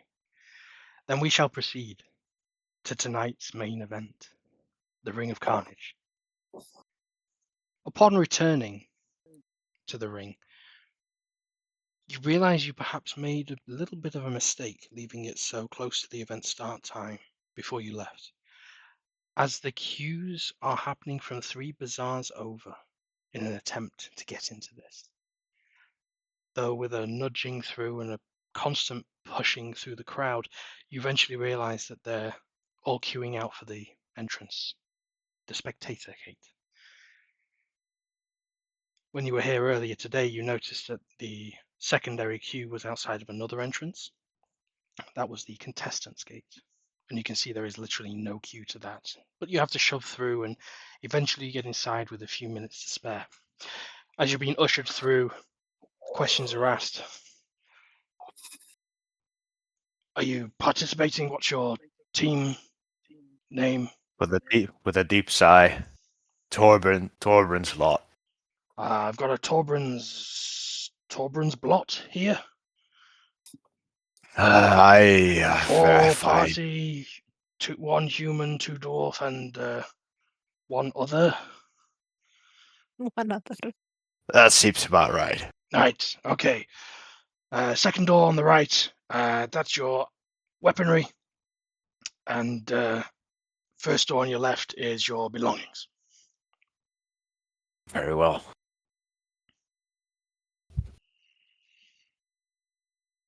So is there anything that you wish to take out of your inventory and keep here for safe storage as you head into the belongings room first? I've got a question, kind sir. You see, I need me walking stick to keep me stable. Can I keep it on me? Make a deception or persuasion roll. Well, it's deception, isn't it? Yes. You wouldn't rob an old man of his walking stick. Indeed, Now, we're would having our you? very own Gandalf. 60. I'm going to roll against this for his insight. And as Voldreth waves his hand in front of the dwarf, he says, "Oh, walking stick, of course, keep your walking stick, old man." Oh, thank you. I'll keep this sparkly one for safekeeping. I'll take me own wooden one for me. All right. And you Keep can it see a fair. greedy smile as the dwarf takes the other one off. He's like, I'll be having that one later. Next. I'm assuming we won't be able to take the weapons with us, if I understood correctly, right? Correct. Any armors you have to leave with us now. Okay, yeah, sure. Well, I'm going to leave my longsword and shield and lance. Okay. Yeah. I have a question above table. Mm-hmm. Well, I could do it in character actually. My casting focus is a sort of small grenade pistol. Mm-hmm. Is this okay to? I don't actually have any ammo for it. Looks like a gun to me. I'll give it to him. Have a look. It doesn't even. It doesn't function. Takes it, puts it in the back. Next. God damn it. Anyone I got give him anything else everything. in stealth? Yeah, sure. I'll leave my Fey trinkets. I have 3 of them. I also have a mace and the staff that I would like to leave, Okay. and just some. I'll probably give him like my backpack with a few things in it as well. Very well. I basically she's just holding on to her armor and shield. Yes. And he looks at you and just says, We have shields provided. Ah, okay. I leave the shield as well then. Good. And you can see. I took Go on. I took my my holy symbol book under my arm with my walking stick. Okay. Try and hide it from him. Very well. He's looking you all up and down, and as you're leaving, you all at that point get patted down. He will question the book, the secondary individual. What's this? Reading material, sorry. Is it alright? It's just my religion. Which book is this? Is this the Dan Gweeble's book, or is this your actual spellcasting tome? This is my holy symbol. This is your holy symbol. Okay. He's going to ask to see the contents of the book. Oh, you can have a look. Don't you worry. He's going to pass it over to a dwarf to his side. This one seems to be in a regal-looking set of garb, and you can see there's a large golden chain around his neck, and you can just see suspended at the center of that chain is a large open eye. Holds the book in front of the eye. The eye glows a blue before flashing a large red. The watcher passes it back to the individual and says, confiscated. Oh, you bastard. I didn't know you had them here. It'll be put with your things.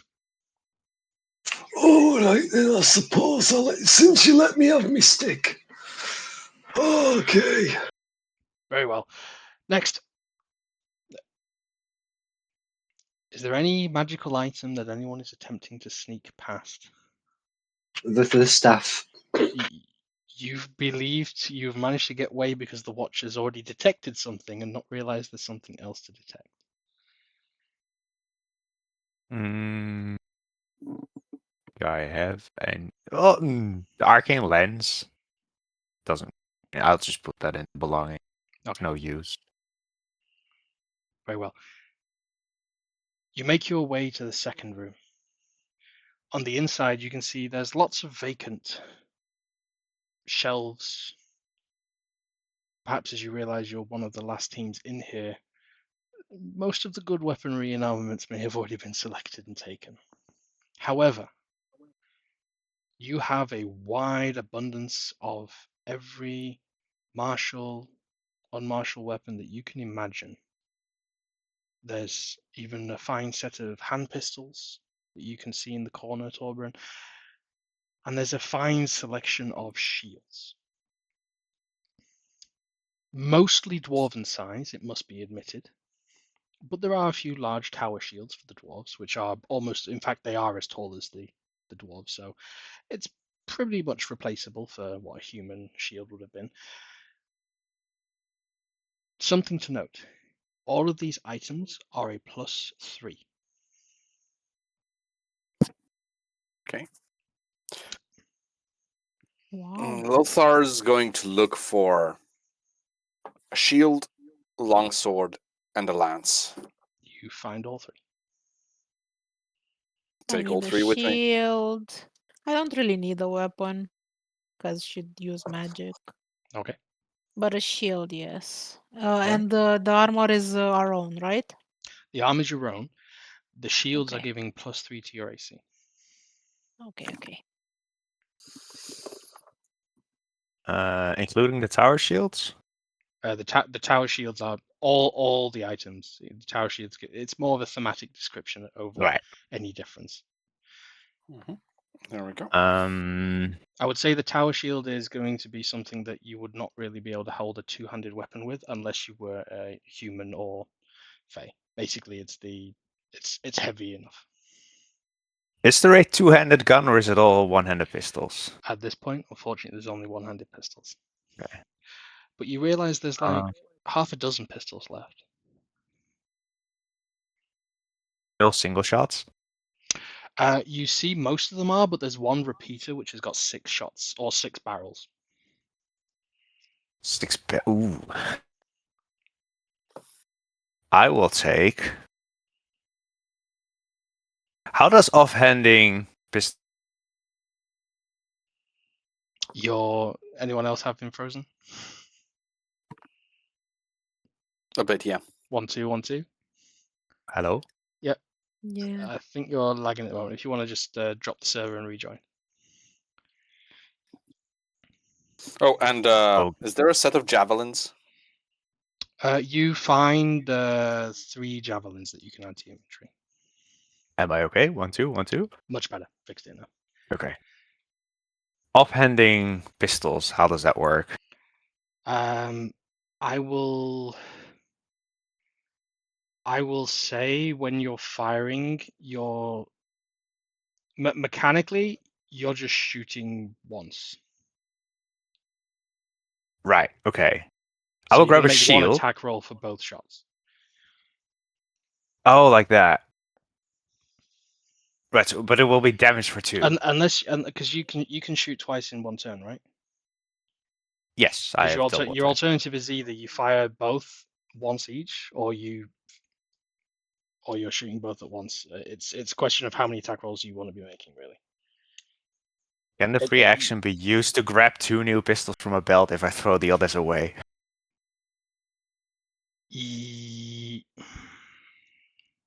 I would say that's a bonus action because it's drawing a new weapon. Sure.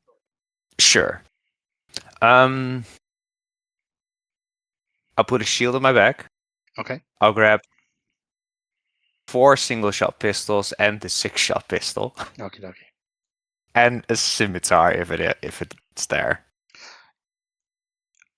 I would say or you a hand find axe. more likely a very light, well-hewn, large, singular hand axe that is a very large cut to it, more akin to a scimitar. Sure. Voldra, All right. you have your staff. Shield. You need nothing else. What do you go I for? would like a shield. A You want shield and a pickaxe. If there's a pickaxe. Unfortunately, as this is a weaponry armory, you don't come across a pickaxe, but you do come across a large, if you want it, 2-handed, double-headed battle axe, which Oh, would function effectively the same as a pickaxe. These big axe. I don't use all wanted anyway. Go on me back. You pick it up. You find that there's something etched into the handle. It's called Gore Render.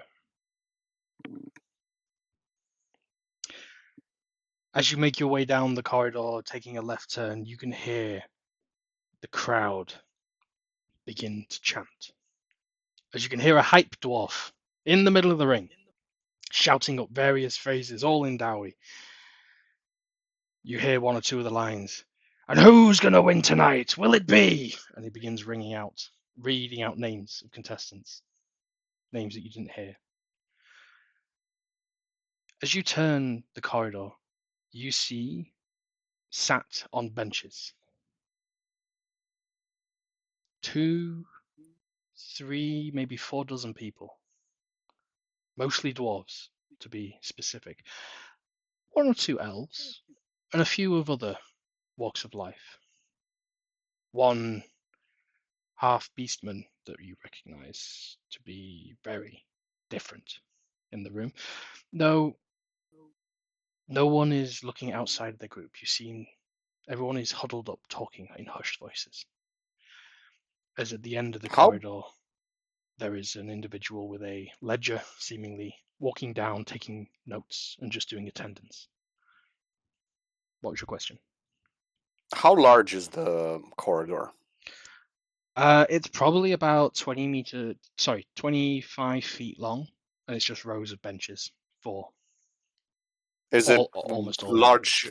Is it large enough for me to be able to attempt to summon my horse? In this corridor, you realize Mhm. probably not with the space because of everybody sat on the benches. Effectively, this is on a board. This is 2 columns, 5 down, I'll all the save way it for down. the arena. Indeed.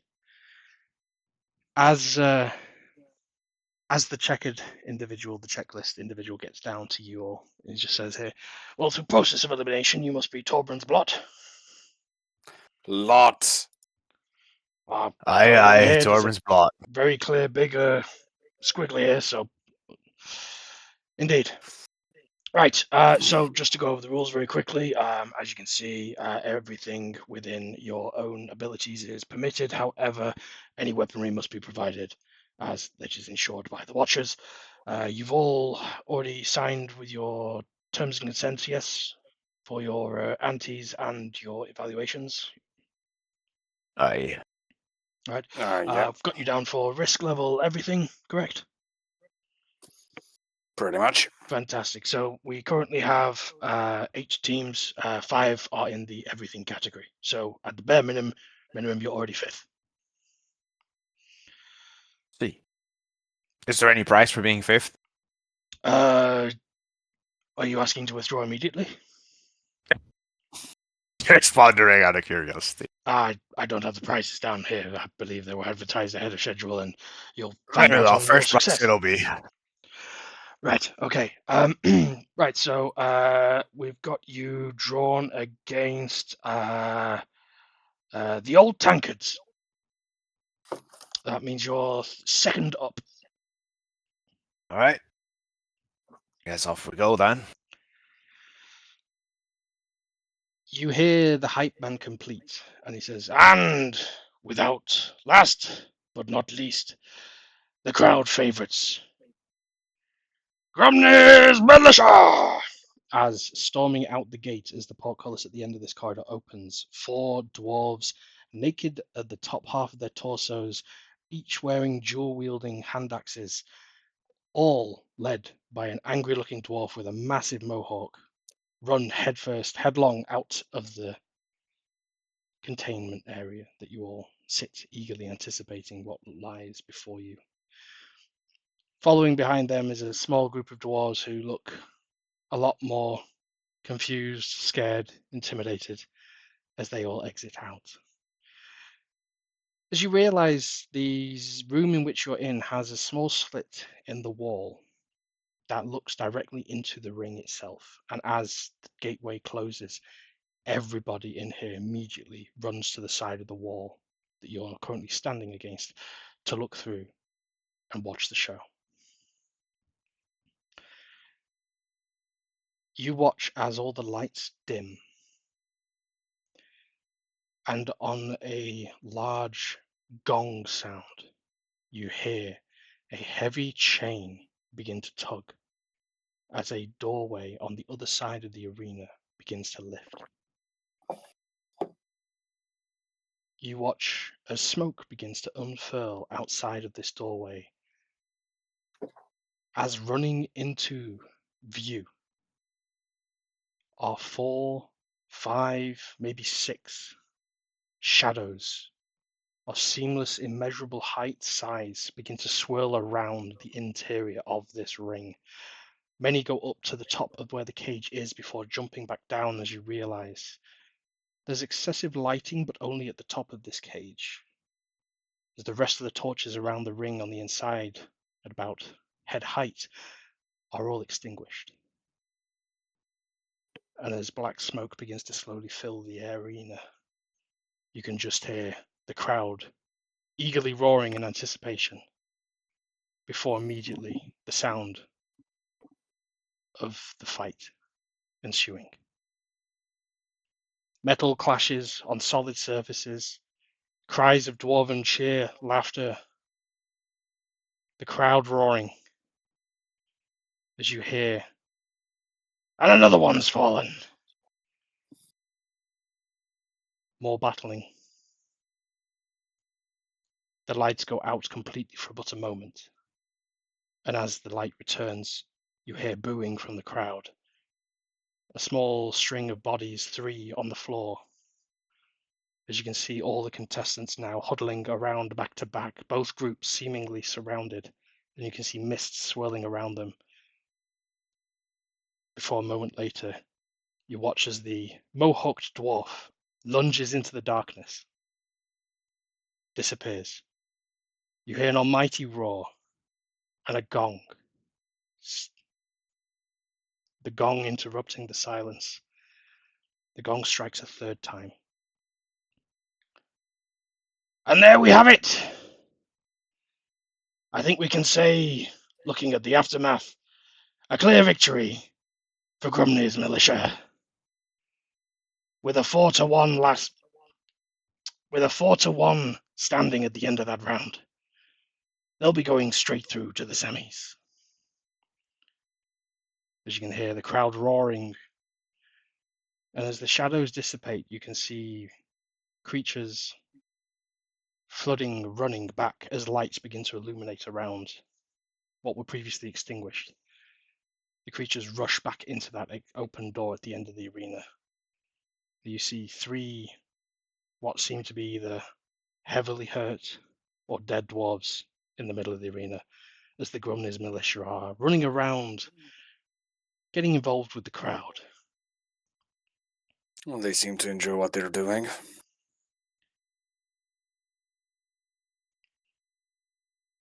All right, Group 2, Torbran's lot and the old tankards. You ready? You see Might as well. facing off against you 3 dwarves and 1 elf. Oh. Seem to be looking you up and down. 2 elves, or elven-like. Exchange looks. Although, unfortunately, Ariel, the elf, immediately seems to recognize what you are and then has a bit of a disdained and appalled look to his face. Screw you. she look at him. She look at him like annoyed, pissed off that's his reaction. As you see notched on his back, there is a heavy crossbow and a just massive amount of crossbow bolts around his waist. Mhm.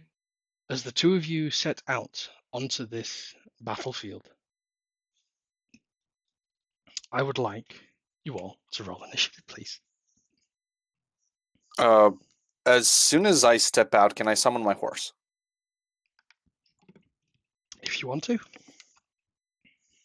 Yep. Summons horse then. Okay. So, if you would Is like there to still describe your horse. smoke here? There is no smoke. The smoke is all dissipated.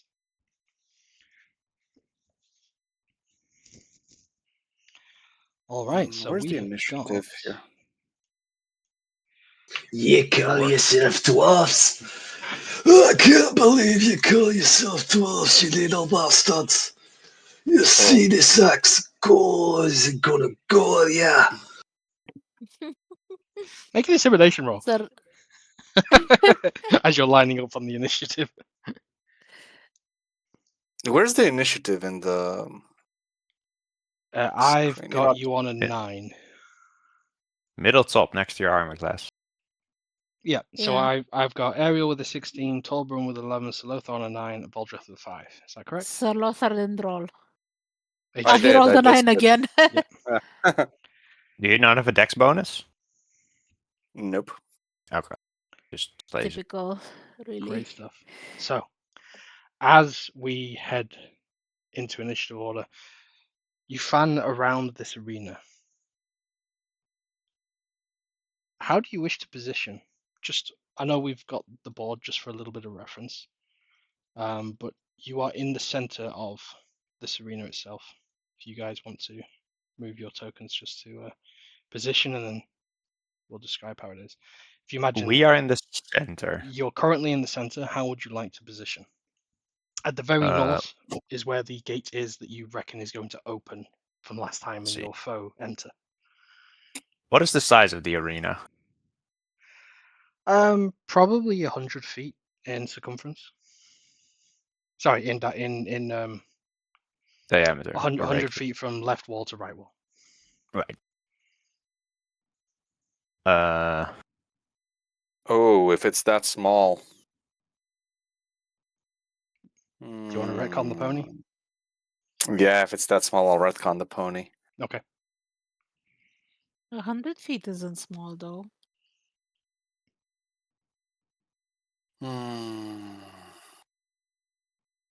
I think a horse has like 50 feet speed.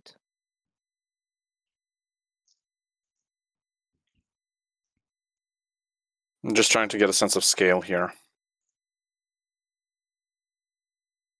Because, meters. Yeah, I feel you. So if you wanted to get a sense of scale, if we drop everyone back down to the actual token size, which I will do now.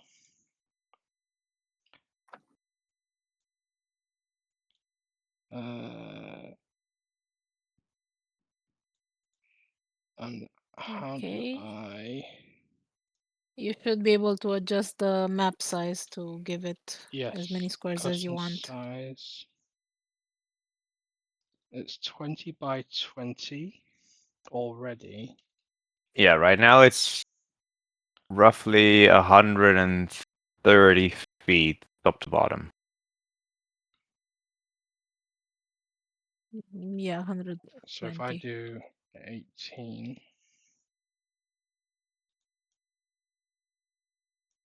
it's not shrinking it. It's not shrinking it. Okay. Oh, you can just scratch out these two bars. Yeah. So this It's is approximately right, though. It's just slightly smaller. Okay, fair enough. Then I'll keep the horse. Right. Wow. That's basically your playtime. This is someone who really does not know not know how to use this software. I have not invested any time into this, I'm afraid. Sorry. Right. So you have that much playroom. Let me see, and you have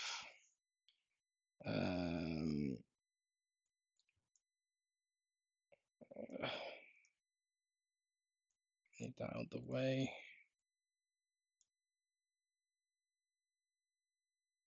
Where is he? Select.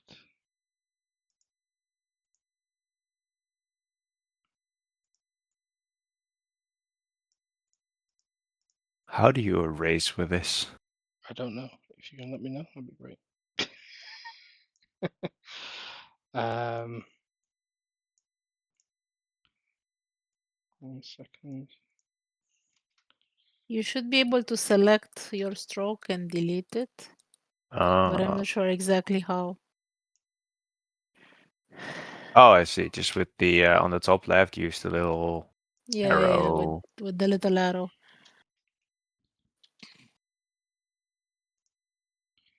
Okay. I don't think Ariel would be at the front line versus those guys. Well, they would be north, I believe. They'd be north, we'd be south, yeah. Okay, so I'll move myself over here. They are going to take the right-hand wall in a square formation. Cool. Where do the rest of you position as they line up on the right-hand side of the wall? I just want to be within 30 feet of my party. Okey-dokey. That's all.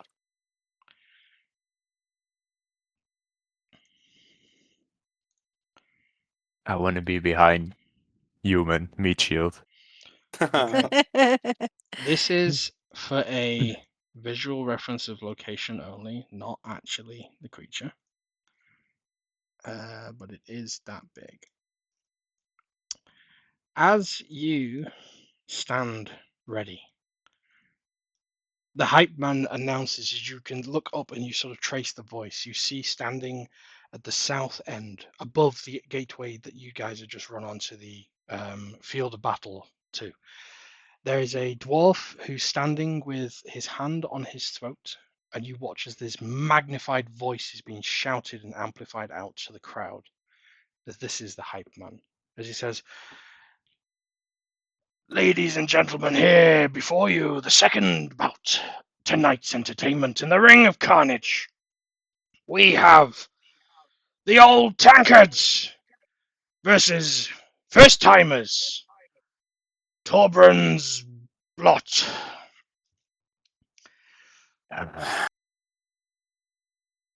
You hear a little bit of hand clapping and a bit of confused looks scattered around the arena before. Let it begin! The next foes enter the ring of carnage! The gateway begins to slowly open, the lights once again dim. As charging at great speed out into the middle of this ring, as it covers the ground in almost but a second, a towering four-legged creature stands about 20 feet tall and is at least 20, 30 feet wide. And it has a long, slinking tail behind it, and it seems to have thick, heavy armor all over its back. A scaled-looking, flat dragon-looking creature, but this is more dragon akin as opposed to actually a drake or dragon itself. As you watch and Torbjorn, immediately this looks like an adult version of the gem-crusted drake that you fought previously. As you can see it open its mouth and give a roar around, looking in each direction. I'm going to roll a d8, and in order of initiative, I'm going to see who it focuses its attention on first.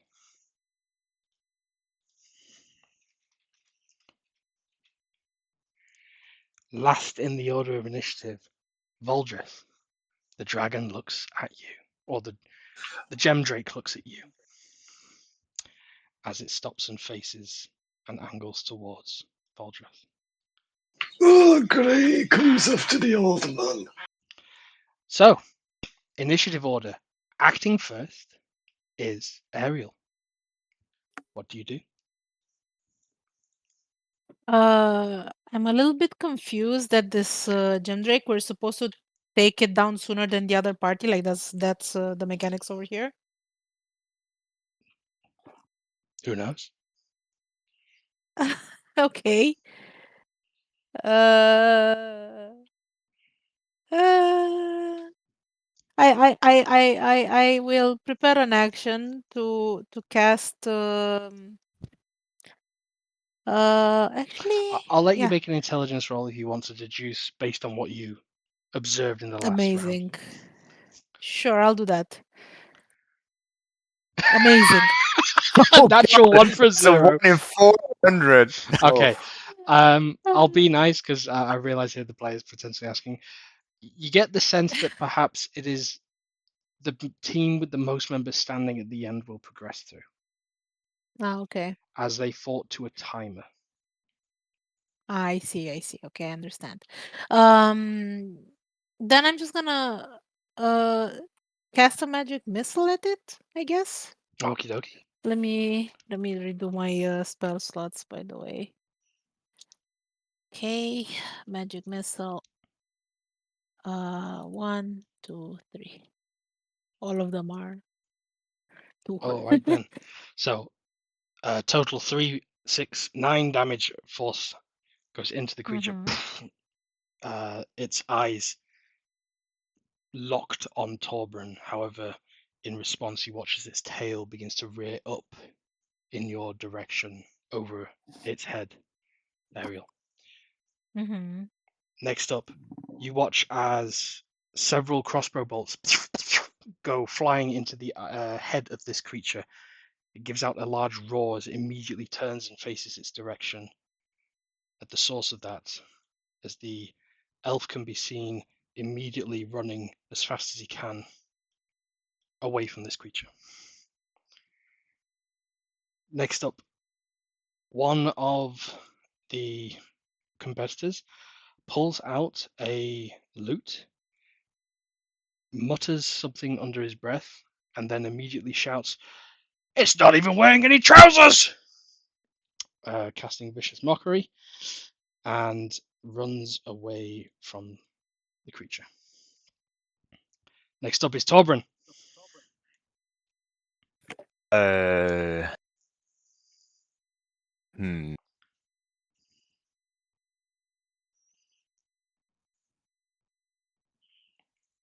So Lothar, you're acting next as well.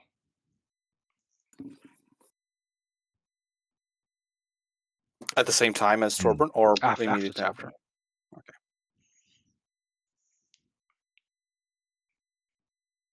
So we are to survive. I will. I'm gonna do this. Sure, I will throw a smoke grenade at our feet. Okay. Fog Already in cloud. somewhat darkness, you drop a fog cloud on top of yourselves. What's the radius of fog cloud? 20-foot radius sphere of fog. And I will put that. Let me So draw. Voldreth would be the only one not in it, unless you want to drop It's a it right at 20-foot the feet. radius, so that is a 40-foot total. Okay. Yeah, it should catch all of us. Voldreth would be And just the in it then. Drake. Yeah. That- Oh, you're 10, putting it at your 20, feet? 30, 40. Should be that. Okie dokie. Fog cloud. And I will position myself. Oh, wow. Don't. That's how it is. Yeah, the Sorry. squares aren't set up with the radial, sadly. Yeah, Alright. yeah. Yeah, but it's like how it would have looked. Yep. I will position myself here Okay. with my face sort of on the edge of the fog cloud, just so I can sort of keep an eye on the arena. All right. Sure, I'll go slightly there, but out of line of vision for Gendrake. All right, so Lothar, your vision immediately impaired as you find yourself in the middle of the smoke cloud. Okay. You see looming on the other side of it, though, your target.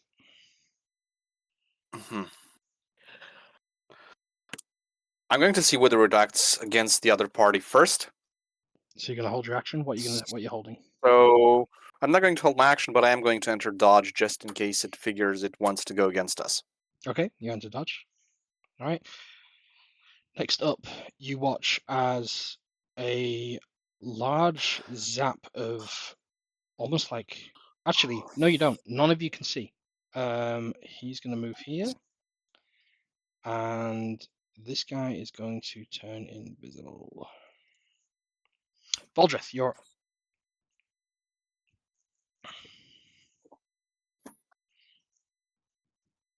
So I can't see currently. You can see the creature. This thing is looming. You don't see specifically, but you can see the outline of this creature.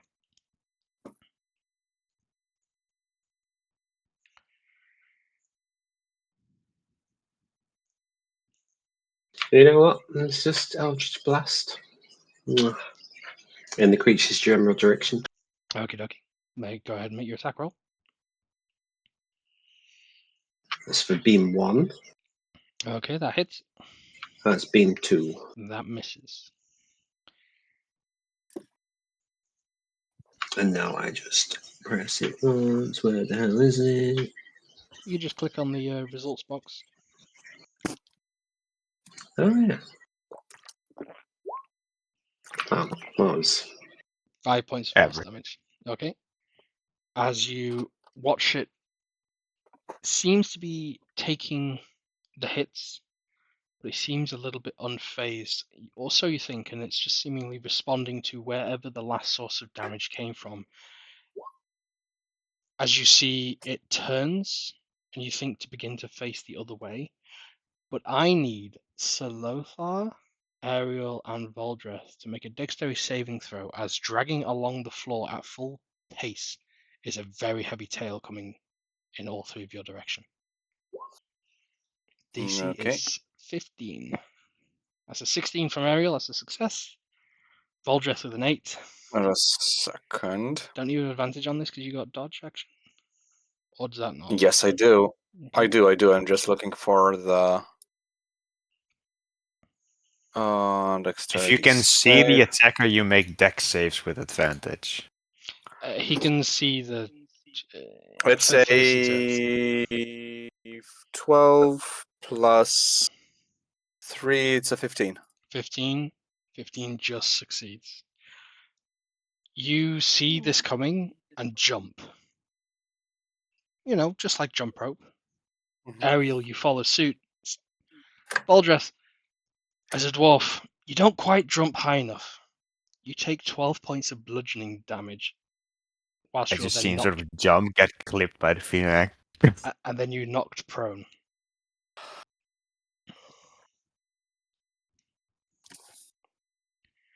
Oh, God damn. Ah.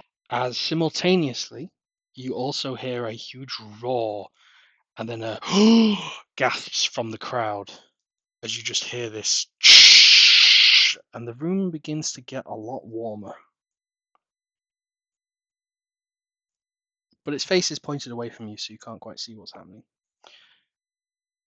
That Do was the I top of the vaguely round. see what happens with my face partially out of the I fog? will say you see along the far trajectory here, running as fast as he can, a figure running this direction, and a beam of red molten fire is following him along the wall, scorching it as it goes along. And then you watch the individual just absolutely disappear into that fire. Oh god. So that's the direction they're facing now, for purpose. Ariel, you're up. Yeah, I will do a twinned guiding bolt at it. Do I see it? Like I do see it, right? It's Yeah, you see its obscured, but silhouette. It's very okay, profound. okay.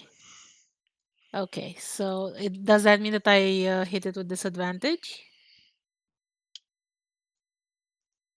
No, I'm not. With this, with the smoke, there's no disadvantage because this thing is still. It's so large. It's if you said I want to aim for its head, yes, but because you're just shooting the Okay, creature, this thing is huge. cool. So I'll do a twinned guiding bolt then. This is the first one. This is the second one. The first one misses, unfortunately. The second one hits, Boo. and in fact, it just hits with the 19. 13 radiant. Okay, you watch as it ricochets off the heavy armor, but leaving a noticeable impact. Mm-hmm. All right, next up we have. Oh, sorry. With a bonus action, I'm gonna do spiritual weapon as well. Absolutely. Do you want to describe your spiritual weapon? It's cute fairy stuff. Cute fairy stuff. The usual, the usual. My Little But I Pony think, appears with wings. yeah, exactly, like a little unicorn, All right. biting her, pointing her horn at the gem drake. Okie dokie. I miss with it, but yeah, it's on the map at least. It's somewhere, Indeed, somewhere indeed. here, I guess. I will just do a floating. Actually, I will look through the inventory as we're going on. You would hear more ooh from the crowd, and then whoa. I think it would probably be notable that at this point you suddenly realize the smoke cloud disappears as you can Ooh. Ooh. see a rematerializing. If I could grab his, if I could grab the flipping thing, can't move it. Why can't I? It's on the wrong layer. Rematerializing 10 feet above the head of the dragon, or the gemstone dragon, is one of the dwarves flying in midair. Whoa. As he seems to be casting some kind of spell, aerial, some kind of gust spell, perhaps. Mm-hmm. How Uh, is that helping anybody? you get the impression he's Proud. perhaps just making it so that you go targetable as well, as most of his team has just taken a heavy hit from the last round of Yeah, combat. fair enough. Um, I'm still trying to get this reveal.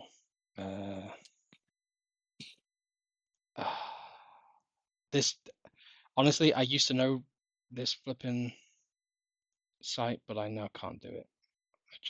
This whole action bar has changed. That's okay. GM layer.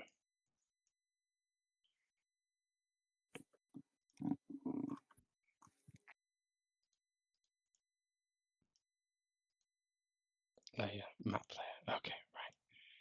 No. Token. The Disney prince appears once again. Yeah, he's flying above the thing. Next up, sorry, I've lost my initiative order. Of course, I lose the initiative tracker as well. Why can't I have everything open at once? This would be great. I believe it was Torbjorn's turn. If it's from us, then it's me, yes. Yeah, I mean, I found it. Right, so it's Torbjorn's turn now.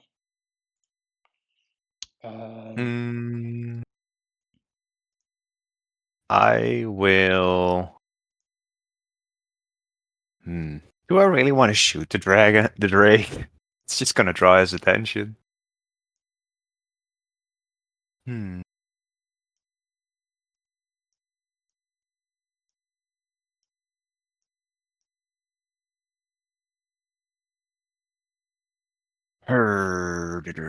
I will. Yeah, sure. I'll just shoot it. I'll shoot it with one. I'll shoot it with one pistol. Okay. Is this? What's the stats of these pistols? +3 to attack. 1d20. So that would be. Whatever your normal attack will be, add 3 because it's going to So be weapons. it's this, but then 13 plus 4 from Dex plus 3 plus 2 from a modifier. I don't know what that normal modifier. Oh, that. So then it would be this plus 3, so it will be 25. Where's that 2 mod come from? I don't recall. Isn't that might be my feature? Oh, that's archery. That's what? the style. Archery fighting style. I see. Okay. So 25 hit. 25 hits. Go ahead and roll damage. The damage for the pistol. Is it 1d10 same as the Google pistol for D&D? Yes. Yeah. 1d 1 +3. 7 plus 10 damage. Okay, 10 points of damage. And then with the free action, I will add 1d6 damage to that. Okay. With My subclass feature on a hit. Once. okie dokie. Another 4. It's all piercing. And then for my free action, I will swap this pistol out for a new pistol. That'll be your bonus action. That was for 2 pistols, right? I just got 1 pistol. Yes, are you shooting twice? Yeah, sure. I'll just shoot twice. Another attack roll. 27. So what I'll be saying is you have 2 pistols out. You're going to fire both Mhm. of these. You'll discard them and draw your next 2. But that'll be it. For Yeah. This. Yeah. Yeah. Okay. So 24 hits. Plus 3. 7 damage. 7 more points of damage. As Alright. the shots go. Bonus action for 2 new pistols. And I will move. Yeah, I'll move that way. Sure. That's my turn. All right then. Next up, Salotha. Okay, I'm going to ride attack Ooh. within 10 feet with my lance, double attack, then move away. So this is a 1d20 plus a. You said you got a +3. Then it would be plus an 8. Okie dokie. 22 hits. So this is a 1d12 plus 6 damage. 17 points of damage. That was a big Damn. roll. As the Wow. lance pierces into the side, you watch as like a thick part of the heavy scales is torn off as you ride Okay, out. and attack number 2, Wow. Natural 20 for 28. and which I'm going to use a smite on. Of course. Which I'm going to use The a only smite on. acceptable answer. Exactly. So let me just check something.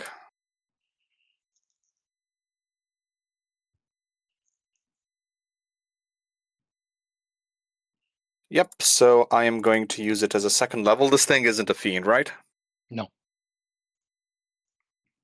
So regular damage first. How are we doing crits? Is it just double roll? Or are we adding a full damage? No, we're just double rolling. You Okay, can either roll so once, times it by 2, then add your modifier. Or you can just roll twice and then add your modifier. okay, I already added my modifier, so I'm just gonna roll another die. That's an 11. Wow. So what's the total damage off that second attack? It's 25 25. excluding the smite. Wait. And 25 plus smite. the smite for God. the second level is 30. Oh god. Oh, wow. That's a lot 35, of damage. 55. Wow. I'm going to say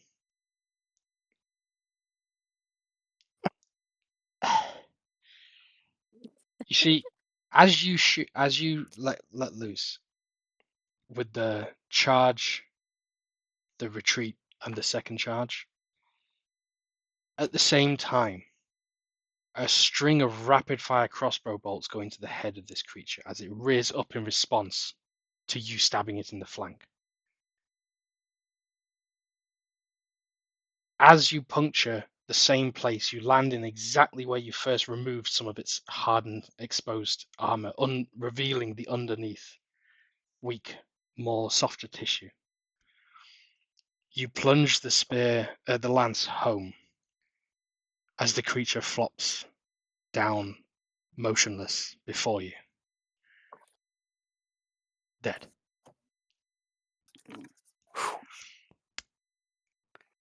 That fight was 12 seconds long.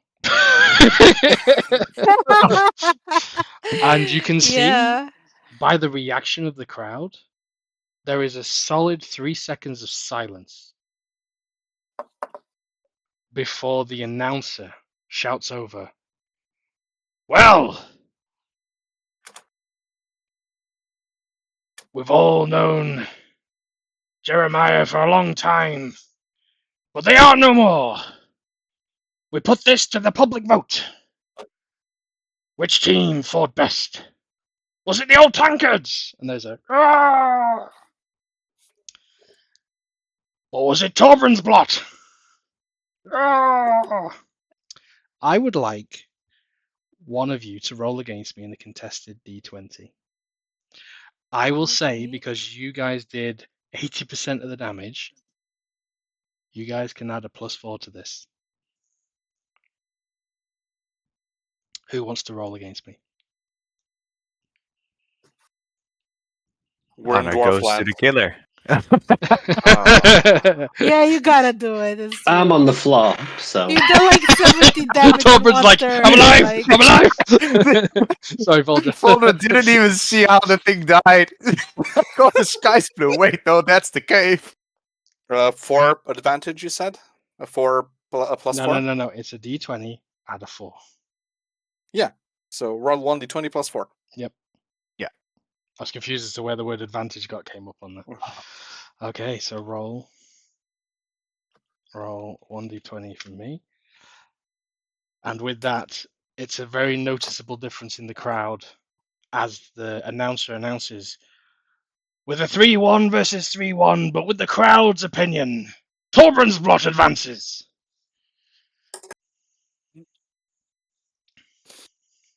I guess we won. I mean, The dwarf I don't lands know about you. on the other side and immediately runs over to what is just a torched, scarring remains pile of whatever was previously a dwarf about 12 seconds ago. I am going to ride in the exact same direction. Okay. And as soon as I'm there, I'm going to dismount and see whether there's anything salvageable. They're making death saving throws, but this dwarf has just been what's the? It's not gentle repose. It's the other one. It's spare the dying. Better dying, yeah. So he's no I'm longer going to dying, kneel. but he's definitely like out cold. Well, out hot. Out hot. I am going to kneel and donate some 3 lay on hands points for this. Okay. And help him up. They don't come to consciousness, but you feel the healing be successful. This individual's just had the shock of their life. He's going to live. No hope to you.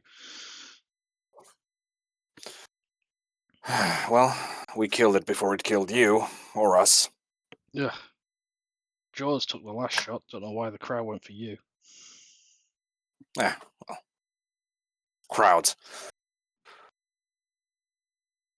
Look, I don't want to be here any more than you do.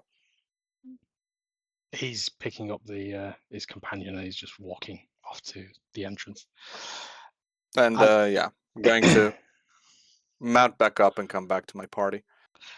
As the rest of you can see in the portcullis open at the south end of here, the individual with the checkboard is waving, gesturing for all of you to come back. All right, I'll get up off the floor. God damn it. As you sort of see the portcullis at the far end opens, and you just see like teams, 2, maybe 3 dozen dwarves running out and attaching large hooks and chains to the corpse of the gemstone drake, and they begin slowly dragging it back into the other end of the corridor. And with that, a small interlude begins to play, securing your spot into the semi-finals. You realize you've been set in the lower bracket. Or, sorry, on the other side of the bracket as to what the first team partook in. And based on the timing of where we are today, I think we will call tonight's session for now, and we will resume the tournament updates next week. Yes. Ooh. Mhm. All right, I'll stop the recording then.